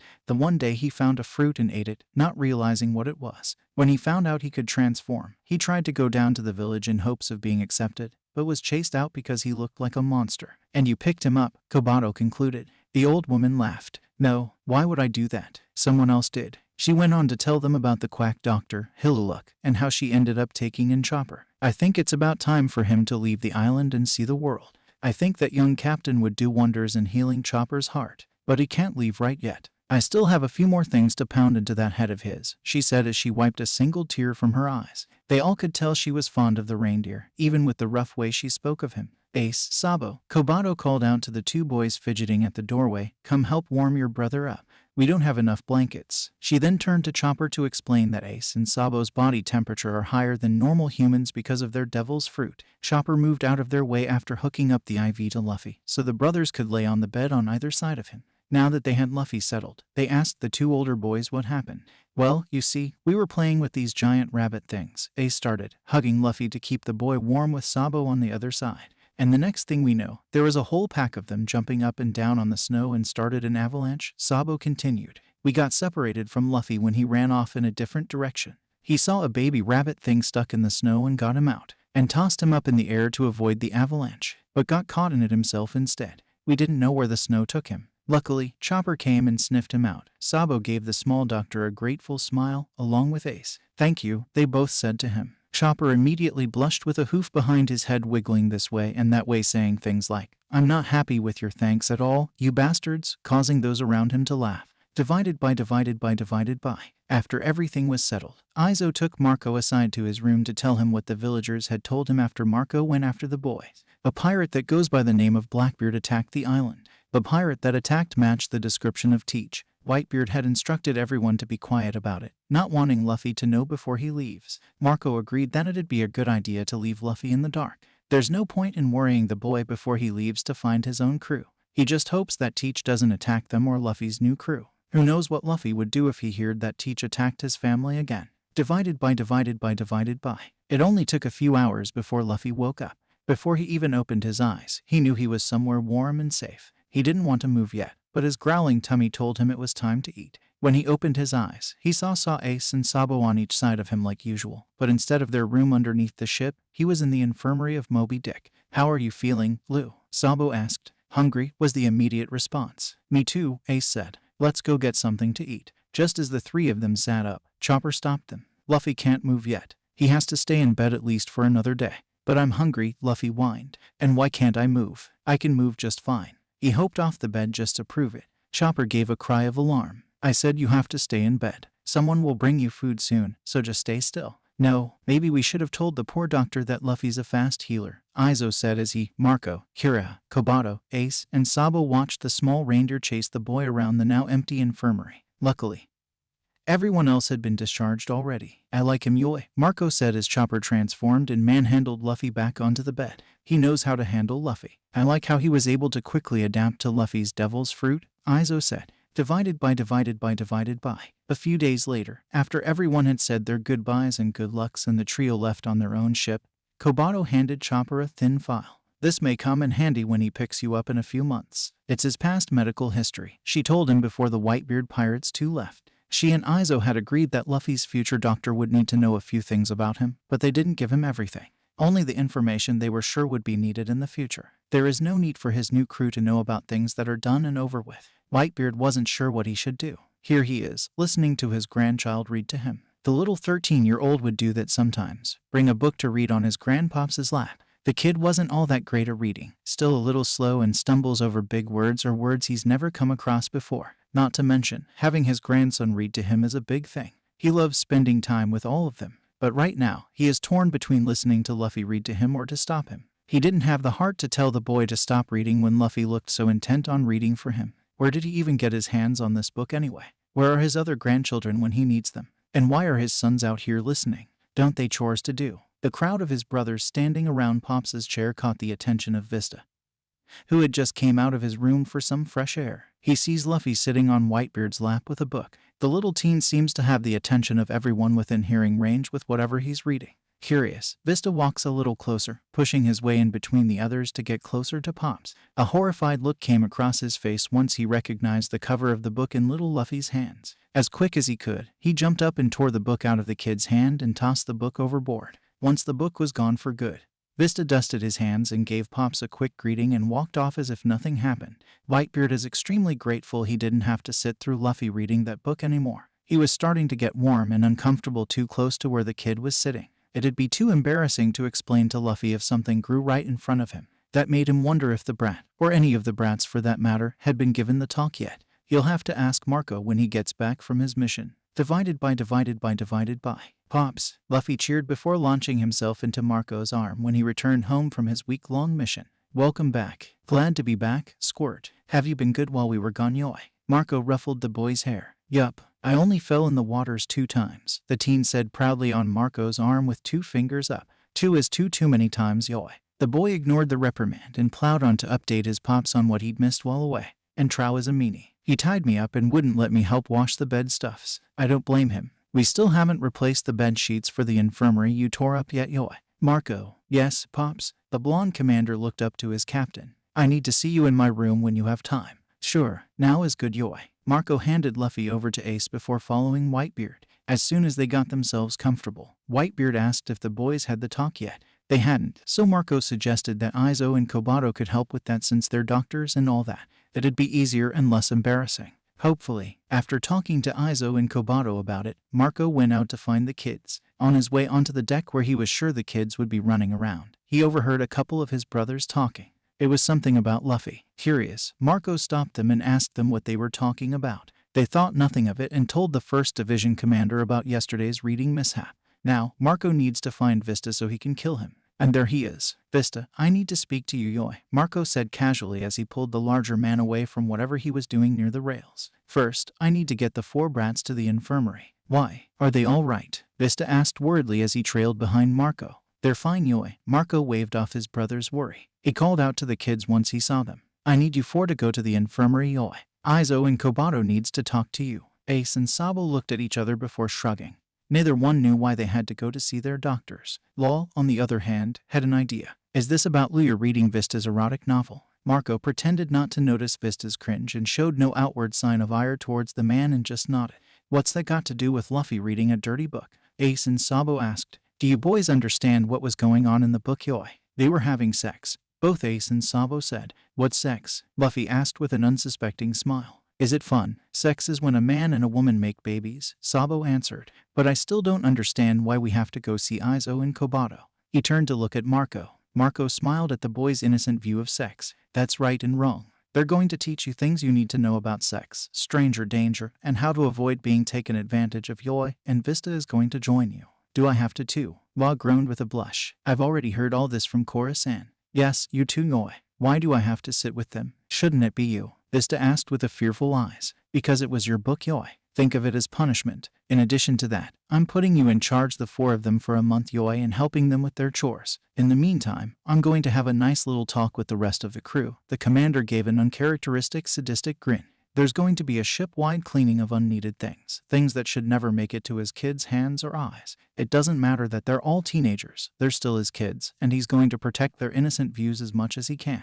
That means all dirty books, toys, and whatnots has to go. What? Ace and Sabo looked offended. We don't need a babysitter anymore. Your punishment for not stopping Luffy from reading smut, Yoi. It was just a book. We don't even know what smut is. They both protested before being shoved into the infirmary where Izo and Kobato were waiting for them. Vista sat in the furthest corner as the 2 doctors explained the birds and bees to the boy. He found it interesting when Law would blush every so often and look just as uncomfortable as he felt. It got more amusing when the youngest trio would ask questions without batting a lash. There were some that would make him cringe and want to hide in a hole at how candid the boys were about the whole thing. They weren't embarrassed in the least, although he did learn why he hasn't seen Marco visit a brothel in a while. Just the thought of the 3 brats barging in on him in the middle of doing it made him swear off brothel for the time being, at least until he's forgotten this whole ordeal. Divided by. The month following were hell for Vista. He got roped into helping with chores he hadn't done in a very long time. It's been so long that Law had Luffy reteach Vista how to do things. It ended up with Vista having his head dunked into the toilet while cleaning the restrooms, hanging Luffy out to dry during laundry, being used as a pillow when Ace falls asleep in the crow's nest, fishing the trio out of the sea when Luffy falls over with the other 2 jumping in after him, and other things he doesn't even want to think about ever again. It's just too bad his siblings just have to remind him of that horrible day when the brat stole all of his clothes while he was in the bath, leaving him with nothing but a towel. They hung all his boxers up in the rigging to flap in the breeze for all to see. The rest of his clothes were worn by the brats themselves. He still couldn't believe Law went along with it. They'd all pegged Law as the sensible one of the group. Sadly, no. There he was, smirking alongside Ace and Sabo. Luffy stood next to them with a bright smile on his face, and that's when his dignity took a nosedive. The little brat just had to trip on the overly large pants and pull Vista's towel down with him. The kid looked up and gave him a wide-eyed look of awe, before screaming at the top of his lungs for his pops. Of course, being the dutiful father figure that he was, Marco showed up not a half-second later, looking for what had his youngest son to scream so loudly. Luffy, what's wrong, Yoi? The kid then proceeded to point at Vista's uncovered part and looked at Marco with a smile. You should hide your family jewels like Vista. That way it won't get eaten again. That was the reddest he'd ever seen Marco, though Vista wasn't sure if it was of embarrassment or from anger towards him for still standing there uncovered. He's leaning towards anger, if that glare had anything to do with it. East Blue, Shimitsuki Village. Kishiro leaned against a post at the entrance of his dojo as his number 1 disciple gets ready to leave to make a name for himself. At the mere age of 16, there is nothing more the instructor could teach the teen. He'd get lost trying to find his way back. Zoro turned to face the man and bowed deeply. Thank you for everything, he said with a smile before leaving to pursue his and Kuna's dream. Kishiro saw him off with a proud smile before sitting down on the steps to read the day's news. A slight frown appeared on his face about 30 minutes into reading. Good thing Zoro isn't heading to Grand Line at this level, he muttered to himself. It'd be too dangerous for him if children out there can take down an entire marine base. Divided by. East Blue, Kakoyashi Village, Konomi Island. Hey, Nami, Najiko said from the lone kitchen table. Yeah, Nami popped her head out of their shared room. Are you sure you want to go to Grand Line? Her sister asked as she laid the newspaper she was reading down. Eventually. Not right now. The orange-haired 15-year-old walked towards the table with a small bag in hand. Why? Her purple-haired sister pointed at a wanted poster with a hand-drawn ASL in between a pair of wings. Seems there are children strong enough to take down a marine base. Nami merely huffed. They're just children. By the time I actually can make it out there, the Marines would have caught them. If not. Well, you know how the Marines are. Completely useless. Well, got to go. Just another 56 million more bullies before we're free. How many more years will that take? Najiko said quietly to herself, giving the closed door a sad look. Divided by. East Blue, Syrup Village, Gecko Islands. Did you read today's news yet, Usopp? Kaya asked the boy seated on the tree just outside her second-story window. The Marines put a bounty on 3 kids. Really? The 14-year-old asked. What for? It said they destroyed a marine base out on Grand Line. They're being called demons out for blood. Just a base. Usopp waved it off. Have I told you the time I took out a whole fleet of battleship? I was only 6 at the time. It was just me all alone, while my men stood by and watched, he bragged. He went on to tell his tales of heroics to his friend before he was shooed away by the butler. At the time, he didn't spare another thought for the children of Grand Line. Divided by. Somewhere on the sea of East Blue, Barady, Zeph looked over his open newspaper to watch his 16-year-old apprentice make a fish dish. Then he looked back to the newspaper. It says children, but it doesn't mention any age. To him, Sanji would qualify as a child. Would they be the same age as his eggplant? Or were they younger? Not that it matters now, but it will in the future when Sanji decides to leave to find All Blue. In order to find All Blue, his eggplant would have to sail all of Grand Line. The former pirate then wonders when Sanji will leave and if the kid would be able to handle it out there. Eggplant is going to have to find himself a good captain in order to survive Grand Line.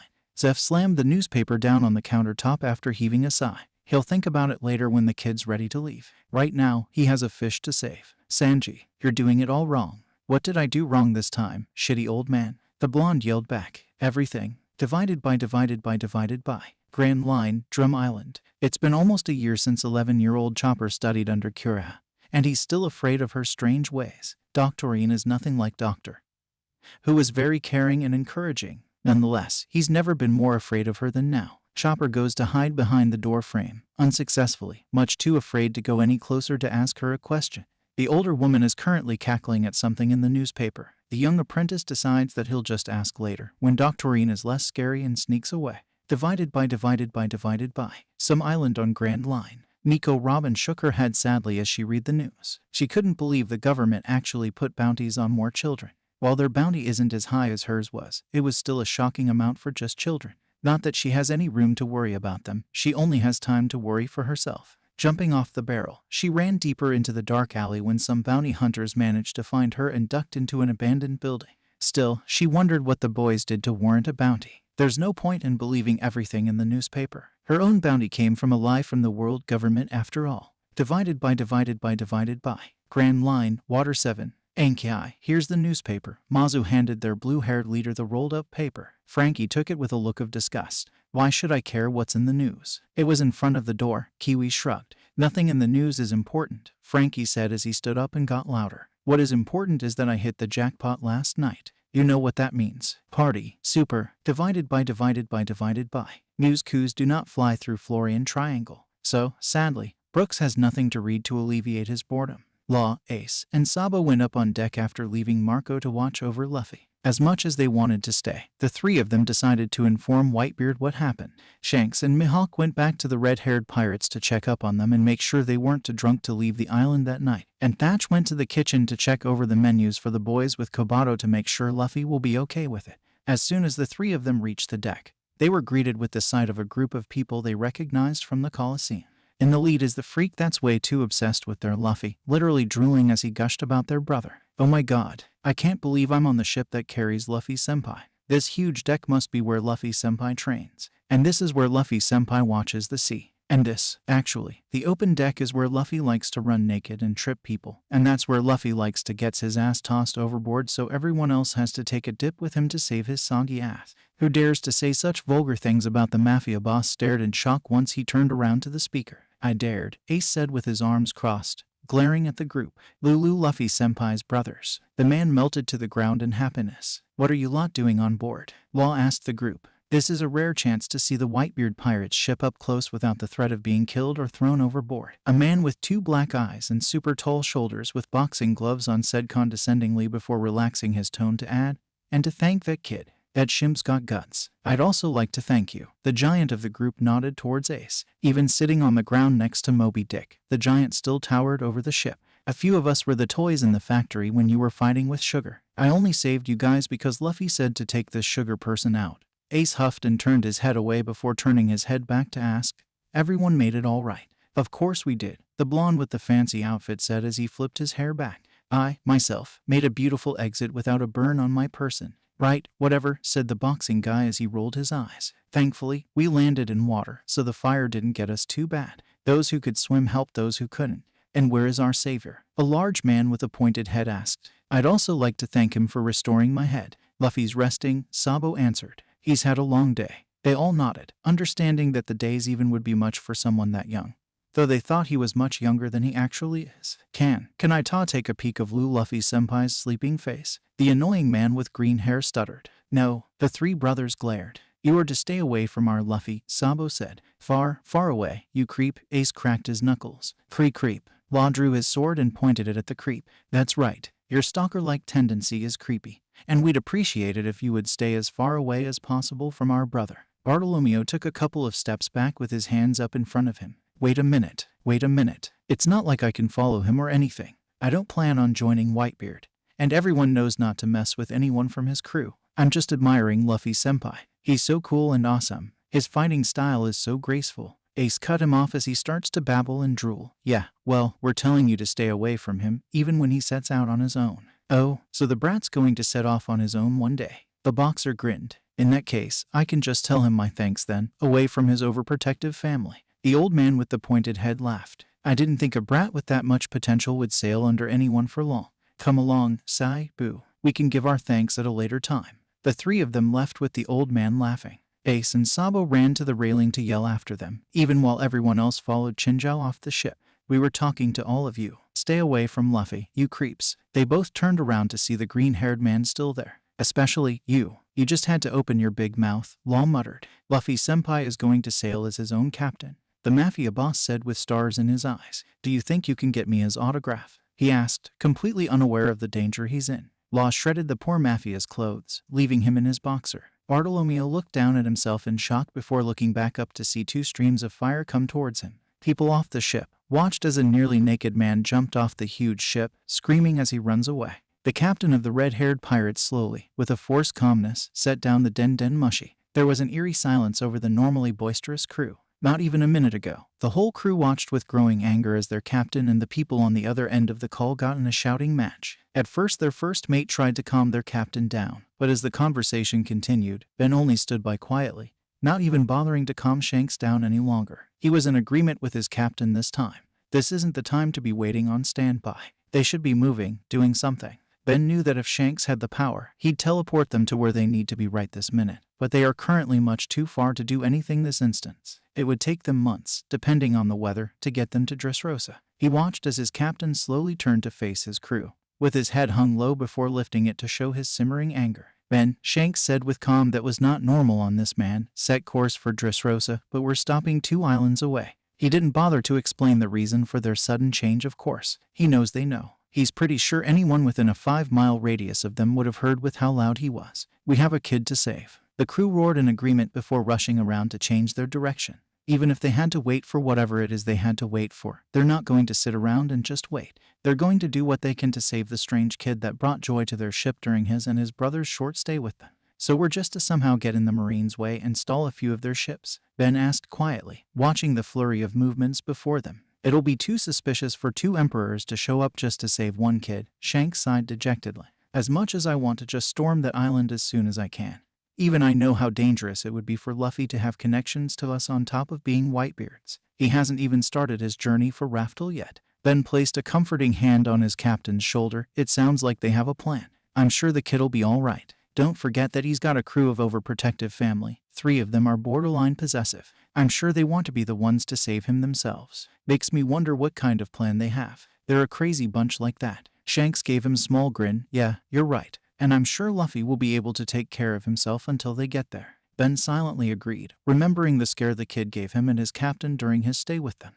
And this is some time before they met Law. Juru peeked into Marco's room to find Ace and Sabo sitting on the bed reading, while Luffy was doodling at Marco's desk. Marco looked up tiredly to ask what he needed. Nothing from you, Juru said, already feeling sorry for his brother. Even the speedy commander knew how tiring it can get babysitting the boys on top of their own work. I want to borrow the boys for a bit. I've got someone I want them to meet. Marco turned around to look at the boys on his bed. Can Luffy stay so Pops don't get lonely? The 2 older boys asked. Sure. They both got up and followed Juru, leaving Luffy to his doodling. Who are we meeting? They asked as they walked to the 14th Division commander. I ran into a friend of mine during my mission. I was telling him about you guys, and I thought you could tell him about some of the things you've been up to. Luffy's not a good storyteller, so maybe you can tell him about your brother too, just so he doesn't get left out. Juru internally cackled as their eyes lit up. In that case, we'll meet you in your room, Sabo said as he turned around a couple of steps to open up a trap door. We're going to grab a few things, Ace said excitedly as he disappeared after his blonde brother. Okay, make sure to use the door, rather than through the floor. I don't want you to give my guest a heart attack ... yet. It didn't take them long to show up in the commander's room with their treasured photo album and a medium-sized treasure chest. All right, boys, Drew said as the boys settled themselves. This is my friend, Bob. Bob, what the hell kind of name is that? So much for information specialist if the guy can't even remember a name. Bob waved his hand to the boys, figuring being friendly is the best way to go. Drew promised him that if he could entertain the boys until they're satisfied, then Whitebeard will let him go. If not, then he'll have to give up and give them the information they want or face torture. Bob isn't stupid enough to think that he could get away unscathed fighting this crew. If only they'd just kill him, it'd be so much easier. But this is the best trade-off ever. He's great with kids. All he has to do is make them happy. And he's home free. Whitebeard pirates must not understand how easy kids are if they think this'll make him talk. What do you have there, boys? Bob gestured to the overly large book sitting next to Sabo. We thought it'd be easier to have pictures to go with our stories, Ace answered as he reached over Sabo's lap to pull the book to rest on both of their laps. Oh, what kind of stories are you going to tell me? Bob asked, thinking the boys were going to tell him a story that would somehow make him break. As if some kid's story would break him. He's never going to talk. Our adventures, they both answered excitedly. Okay, that wasn't what he was expecting. It's probably going to be some random adventures about finding caves or something, he thought. The blonde opened up the book and held it up for Bob. This is Luffy, our other brother. Oh, where is he now? He's keep Pop's company while he does paperwork, Ace answered as he dug around the treasure chest next to him. He finally pulled out what he was looking for and held up a large, sharp tooth. This is from Luffy's first boar that he killed on his own. The chefs were nice enough to clean it up so we could keep it.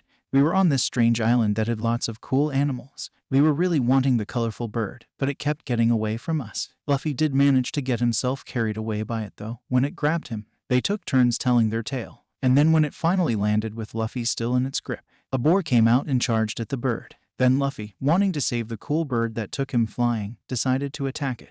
We finally caught up with him and found him smacking the boar with a stick and biting it and kicking it. So we helped, but Luffy ended up finally shooting it with his gun. Gun? Who the hell gives kids a gun? Sabo flipped through the pages of the album again and showed him the gun that was strapped on Luffy's leg. It was a gift, so he always carries one. Bob decided not to comment on the fact that the kid could have just shot the thing to begin with or used the knife that's strapped on the other leg. It's not as big as the ones we used to see where we used to live, but not bad for a 6-year-old, right?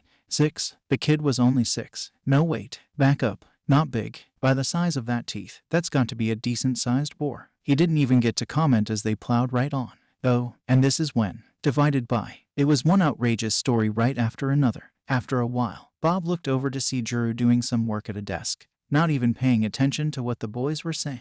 How can anyone sit through this? It was mostly Luffy this, Luffy that. Barely any adventures at all, unless you count all of this Luffy's mishaps. How can one kid get into this much trouble? Maybe they were all make-believe. They're just tall tales to make it sound better. Kids likes to exaggerate, right? Now that he really thinks about it, where did these kids come from? Are they docked and these kids were invited on board? What kind of parents would even let their kids on a pirate ship?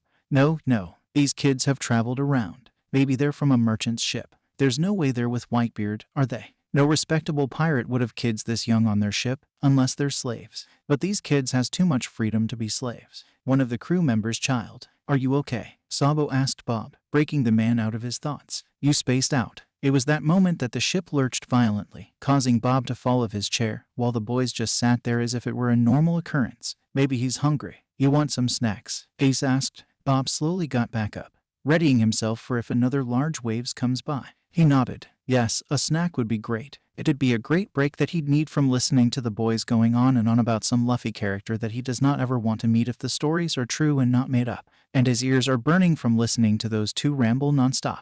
There was a knock on the door just before it opened. Juru finally moved to turn his head to face the door and took out his earplugs. Earplugs. Bob couldn't believe the damn commander was using earplugs just so he didn't have to listen to the boys ramble. The 1st Division commander came in with 2 large trays of food. Thatch said you boys might want some snacks right about now, so he made you something. Pops, snacks, the 2 boys called out, before hopping of the bed and over to the blonde commander. And that was when Bob finally noticed a small body push its way between Marco's legs, and the poor prisoner fell off the chair again. Instead of trying to get back on, he crawled as far away as he could from the group at the door. Marco raised an eyebrow at him before turning to Juru. Your friend? Yeah, the other commander waved a hand over to his prisoner. Greg. Thought you said his name was Bob. Sabo asked. Greg, Bob, whatever. Hey, Luffy, Ace asked as he looked over his younger brother. Why are you wet? A sea king came up and tried to eat me again, but Namor beat it up before it could eat me. And then I slipped and fell over, so Namor had to get me out. Oh, so the stories about the kid being nearly eaten is true. No, wait. There are stories where he was eaten but then saved before being digested. Oh god. They just called the first commander Pops. How does that even work? Are they really his kids? No. That's not important right now. What is important is the fact that Luffy is looking his way. Marco smirked when he saw Greg flinched when Luffy turned his attention on the man.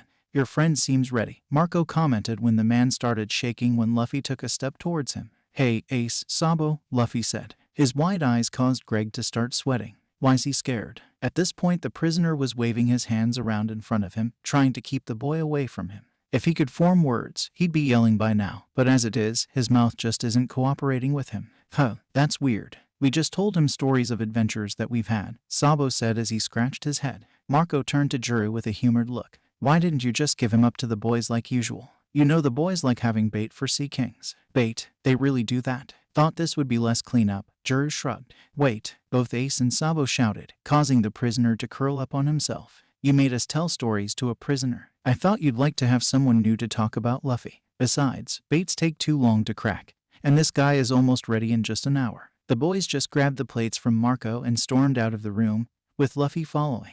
Once Luffy left, the prisoner finally uncurled himself but was unable to stop his shaking from his near encounter with the infamous, cute, adorable, awesome little brother. The boys are mad at you, Marco smirked at Juru. The speedy commander swiped a hand over his face and sighed. I can tell. Now I've got 2 angry kids on my tail. Good luck, Marco laughed before leaving. Great, Juru muttered, glaring at his friend. Do you know what I'm going to have to deal with now? The crew's been in so many insane situations since those boys joined.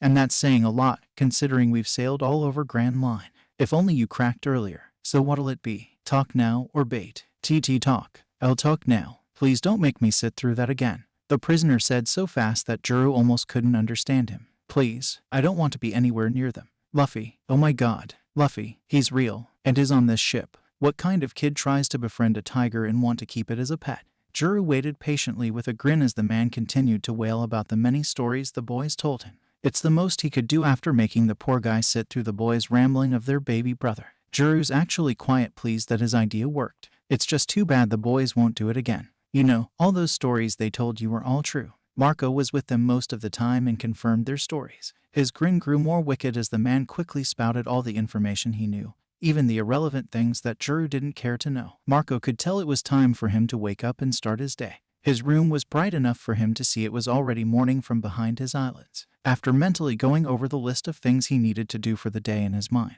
he decided that there wasn't anything that couldn't wait at least another 5 minutes. With that thought, he turned over on his stomach and shoved his face into his pillow to filter out some of the sunlight.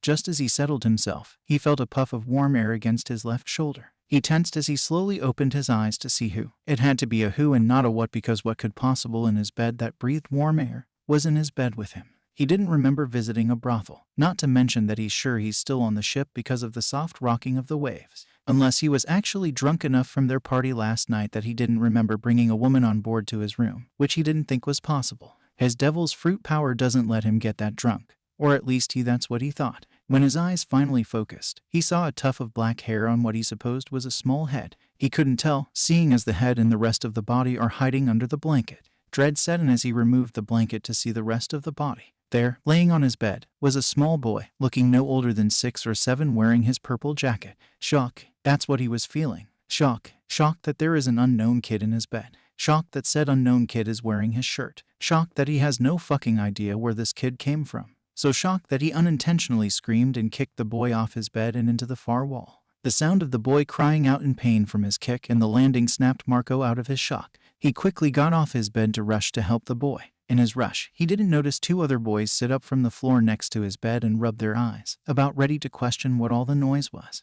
They didn't get a chance to voice their question as the 1st Division commander tripped over them, causing the 3 of them to fall in a painful heap.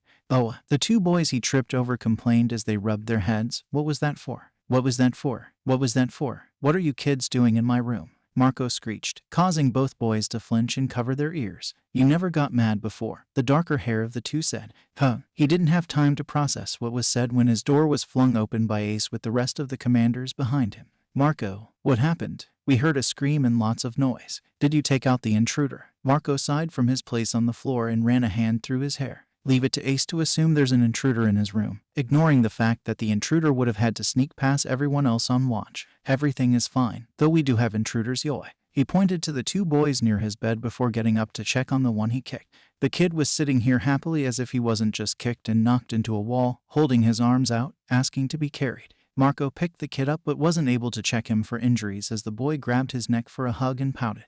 Pops, why did you kick me? Is it time for breakfast? The man went stiff under the boy's arms. Pops, when did that happen? There was a chuckle behind them before Ace spoke. I think you got the wrong person, kid. Pops is outside. Now that Ace has a better look at the kid, he couldn't take his eyes off of him. His eyes narrowed as he studied the boy in Marco's arm, trying to figure out why the kid looked so familiar. Ace, the kid asked with his head tilted to the side. What? The dark-haired kid behind them answered before Ace could ask how the kid knew his name.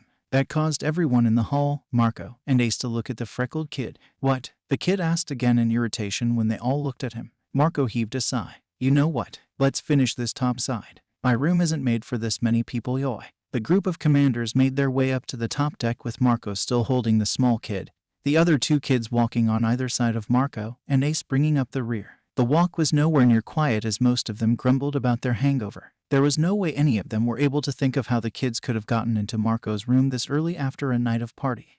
For some odd reason, Ace just couldn't take his eyes off the three kids. There was something familiar about all three of them, but he just couldn't figure out what. That one kid answered when his name was called. Does that mean the kid's name is Ace too? There was pause in his thinking as he unconsciously followed everyone else. His eyes flicked over to the blonde on the other side of Marco, then widened as a thought came to him. It couldn't be. Slowly, his eyes went up to the kid in Marco's arms to see the kid staring right back at him. When he saw the scar right under the boy's left eye, it finally clicked. Luffy, he asked, though his voice came out quiet and sounded like he was being strangled. He wasn't sure if the kid heard. Ace, the kid chirped back happily. Meanwhile, the other dark-haired kid looked at the tiny Luffy in Marco's arms, asking what he wanted. Ace didn't hear the response as he was having a mental breakdown.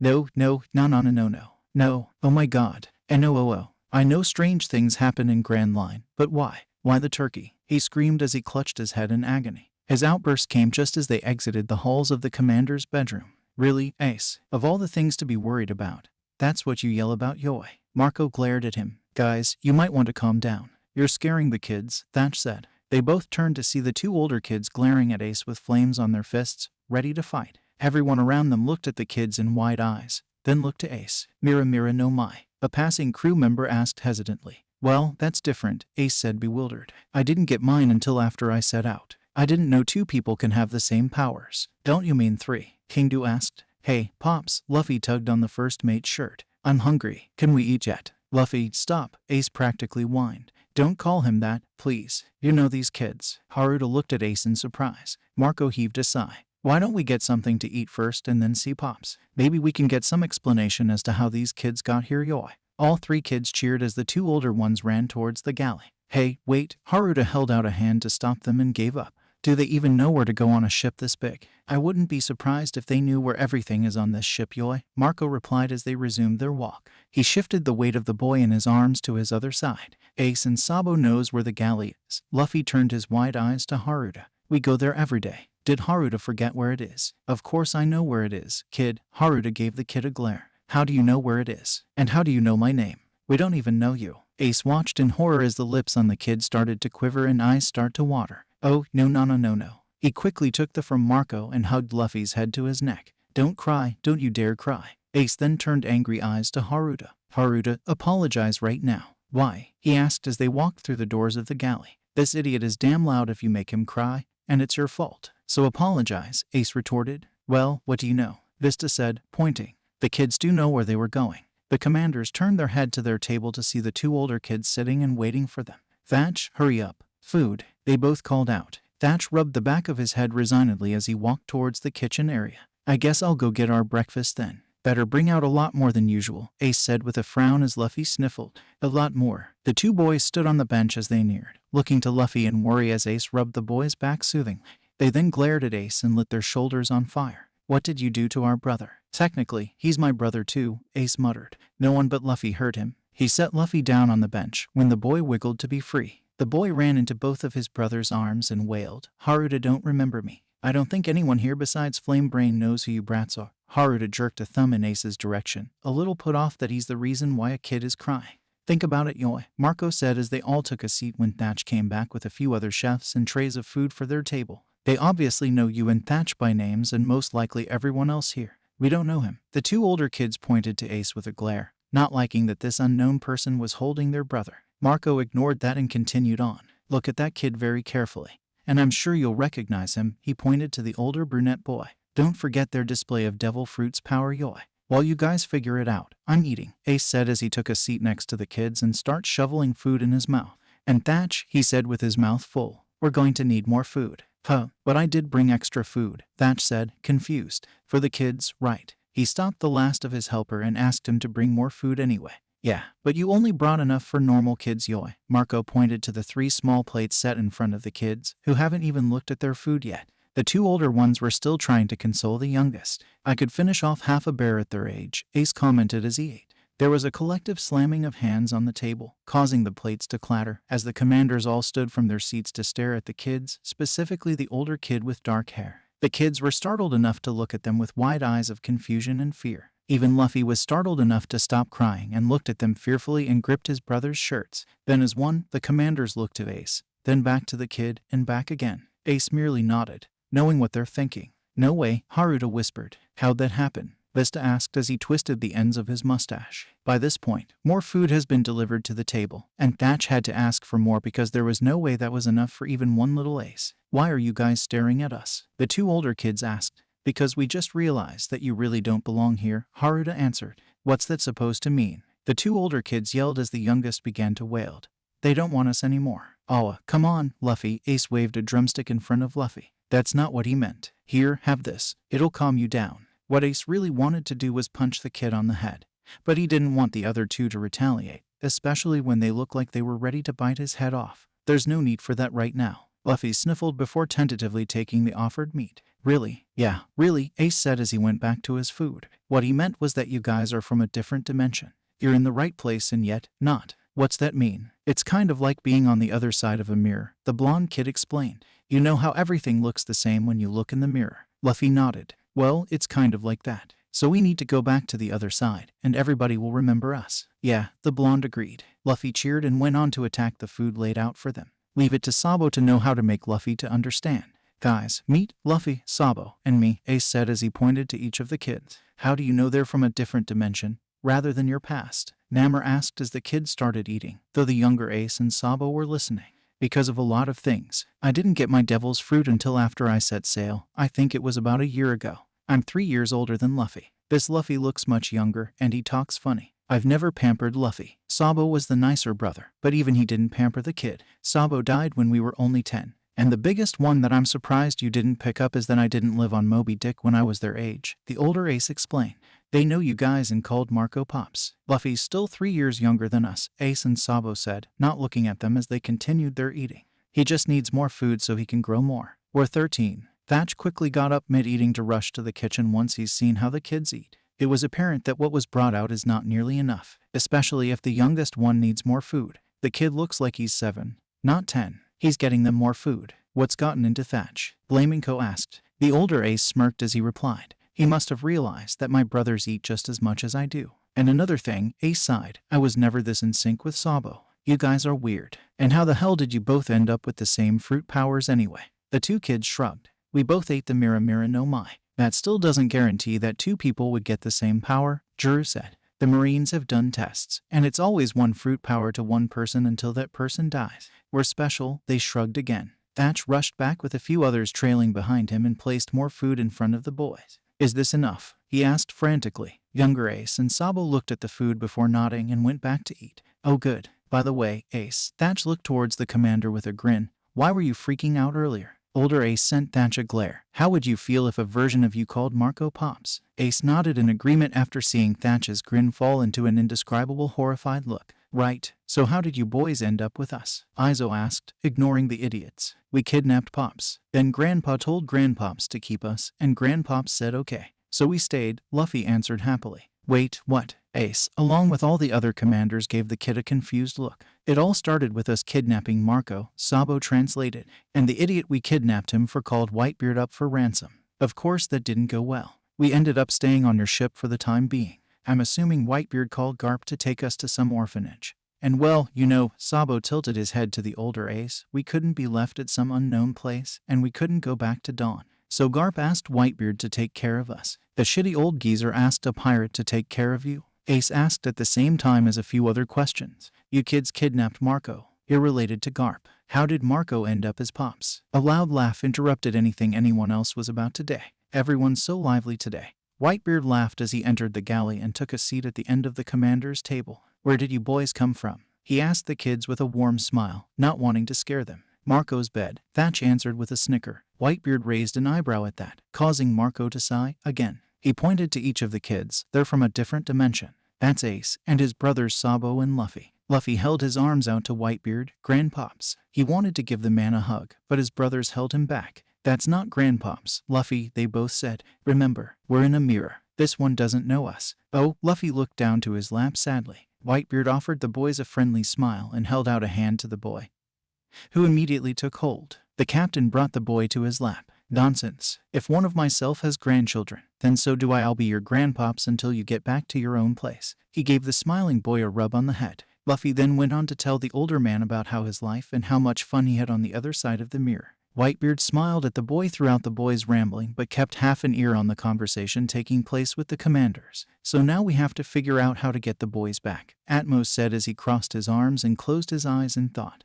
What's the last thing you boys remember, Yoy? Marco asked. Sneaking into your room because you took Luffy from us. Both Ace and Sabo answered with a straight face. Wait, Thatch held out a hand to stop the boys from continuing. Why would Marco take Luffy? Because we burned down a bar, the younger Ace explained. So Pops gets to sleep with Luffy for a month. It's been a week, but Pops hasn't stopped us from sneaking into his room. You burned down a bar. Vista looked at them disbelievingly. It's part of our training, Sabo elaborated. He takes us to a rowdy bar, and if someone starts shit with us, we fight them. If we burn any piece of furniture, we have to pay the owner and Pops for it. But if we burn the whole place down, then he sleeps with Luffy for a month. Marco, how could you? Thatch pointed at the first commander accusingly. That's extortion and very dangerous. Hey, how is that punishment? The older Ace looked at them with confusion. I'd be more than happy to sleep without Luffy. He moves around too much and tends to kick me or steal my blanket. He was raised with very limited space to sleep, the young Ace grumbled. And to that, poor health, Sabo said, looking to his lap. We don't want to talk about it, he added when Marco raised an eyebrow. Sabo gave a quick look to Luffy to make sure his brother was still too occupied to listen to them. So nothing strange happened that day or anything that would cause this to happen, Yoy? Not that we can remember. We were on the ship all day, they both said. The older Ace raised his hands in surrender and sighed. Well, that's no help. So then, how did you boys end up calling Marco Pops, rather than Whitebeard? Thatch asked eagerly, wanting to learn more about the boys. Shanks thought we were his sons but all with different mothers, young Ace smirked. So Luffy thought that's what Marco was, a Pops. We went along with it for fun, but it stuck, Sabo said with an amused smile. It's not too bad, though, Ace continued. My dad died before I actually got to know him. Sabo's dad is an ass, and Luffy doesn't know his. Not to mention Marco did save us and gave us the freedom we wanted, Sabo added. It was funny to see him twitch every time we called him that at first. I think it took him a few months to finally give up and got used to it. You said Sabo died here, but where's Luffy? Young Ace asked his older self. I left him at home. Daden and Makino are watching him. He's setting off for his own adventure next year. Home? The two young teens asked in surprise. He has a home. He lives with Daden. Yeah, the older Ace said slowly, not sure why they're surprised. He's lived with the bandit since he was 7. Before that, I think he was with Makino. The crazy geezer didn't like that Shanks influenced him so much to be a pirate king, so he took the snot-nosed brat down to Daden. So I take it, that didn't happen in your place. No, young Ace shook his head sadly. We met on a ship. He was only 2, we were told. Didn't know how old he was back then, just that he was super tiny and could barely walk without tripping over nothing. Marco signaled over to someone behind them, and they saw Becky walk over to Marco's side. Becky, the war cry was all the warning he needed before Becky had his arms full of Luffy, who had just flung himself onto the man. Good, you know him too, Marco said before addressing his next in command. This is Luffy. He and his brothers. He waved his hands towards the other two kids. Will be staying with us until we figure out how to get them home. Take that kid out to the deck and play with him. Keep him safe. Okay, Becky said with confusion. He wasn't going to ask anything further and just do as he was told. He's sure it'll all be explained to him eventually. Now that Luffy isn't here, Yoi, Marco said seriously, why don't you tell us how you really end up staying with us? I'm sure Pops and the rest of us wouldn't have agreed to keep kids on a pirate ship, such as ours, unless it was a special case. I really don't want to talk about it, Sabo said quietly. Same here, the younger ace said with his arms crossed. As the commanders tried to pry some kind of info from the kids, someone came rushing in and the start of fighting could be heard outside. We're being attacked, he simply reported. And why are we being told this now, Yoi? Marco scowled. Well, they were just following us and doing nothing, so we didn't think they had the guts. The man said sheepishly. Got everything under control out there? Haruta asked. Yep, no problems out here, the man said before going back out, only to come right back in. I take that back. It's complete chaos now. The kid Becky brought out is all over the place. Luffy, the older ace, cried out. I forgot he's out there. He's fine, both the kids said without worries, even though they both got up to go outside with the rest of the commanders to see what was going on and possibly save Luffy. How can you say that so calmly? Thatch cried out. There's a battle out there with pistols and swords and stuff. It's dangerous. We're used to being on a battlefield. And Luffy's probably out there having fun, they both shrugged. They were proved right when the first sight that greeted them was of Becky running around, chasing Luffy, who was hopping all over the place, laughing as he takes down enemy pirates, one after another, just by tripping them or jumping on their faces. The other Whitebeard pirates were going around attempting to help Becky catch Luffy before he hurts himself, while taking down the enemies. See, the commanders decided to just lean against the walls to watch, while Whitebeard took his seat at the top deck, watching over everyone as he usually does. They were all impressed with how flexible the boy is, jumping around, dodging and weaving in between people and legs. That all ended when a man they all assumed to be the captain grabbed Luffy and pointed a gun at his head. Give us Whitebeard's head or else, the man yelled, causing everyone to look at him. Ops, Luffy said, giggling as he's being held. The Whitebeard pirates who were fighting dropped their weapon and held their hands up in surrender, not wanting the child to get hurt. Or else what? Young Ace asked with curiosity in his voice. Or else I'll shoot the kid. The man gave them a creepy smile. And then what? Ace Yoi, Marco hissed at the young teen. No, wait, Marco.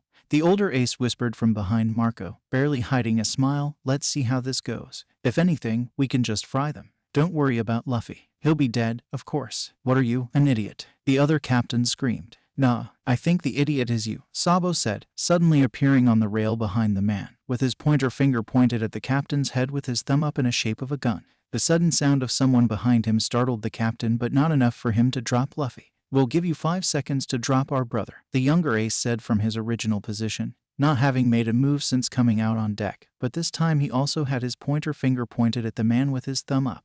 Who the hell do you brats think you are? You think your fake gun is going to scare me? This isn't a game. And you, stop laughing. The captain shook Luffy as the boy continued to giggle. Don't you know, all good ships have them. We're the ship's guardian. We let no one hurt our family. Both of the young teens said with malicious grins, and they both held out their free hands and pulled their trigger to show that their fake gun isn't so fake, as a small ball of fire shot out of their pointer fingers and hitting the tip of the mast, the only visible portion of the enemy's smaller ship, catching it on fire. 5, Sabo said, as the man starts to sweat. As the two boys took turns counting down, the young teen with freckles starts his walk towards the captain. After a few steps, one of his men took a swing at him, only for the sword to go right through what looks like flames. Then another took a shot, only for the same thing to happen. The captain and his crew started to think that maybe the boy really were some sort of ship guardian. They displayed what looks the same powers as Fire Fist Ace. But it's impossible to have more than one person with the same power, much less 3. 2, Ace said. And the man started to rethink attacking Whitebeard.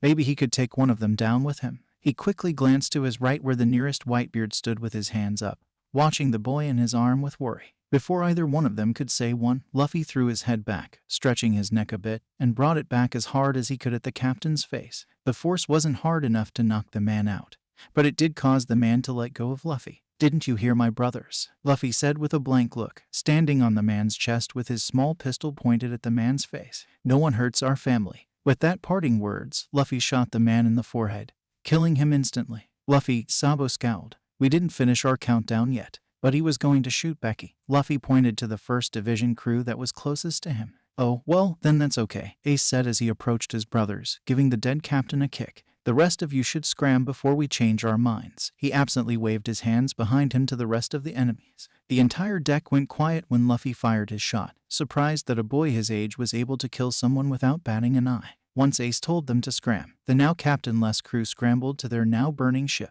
They'll deal with the burning mast later. Right now, they need to get as far away as possible from Moby Dick. The Whitebeard pirates had all wanted to yell or scream or do something to help when young Ace was being attacked. But seeing as the brat hadn't made a move to defend himself and add to the fact that the older Ace's face told them not to do a thing, they stood their grounds. After all was done and finished, they could only stare in shock, even after the enemies had fled. Luffy looked over to the pirates left on deck with wide, fearful eyes and hid behind Ace. Why is everybody looking at us like that? Did I do wrong? The second commander finally gave a strained laugh and ran a hand through his hair. You didn't do anything wrong. We're just surprised, that's all. He tried to give Luffy a reassuring smile. You just killed the guy. Vista blurted out soon after. Was I not supposed to? Luffy asked with a pout. Luffy didn't do anything wrong.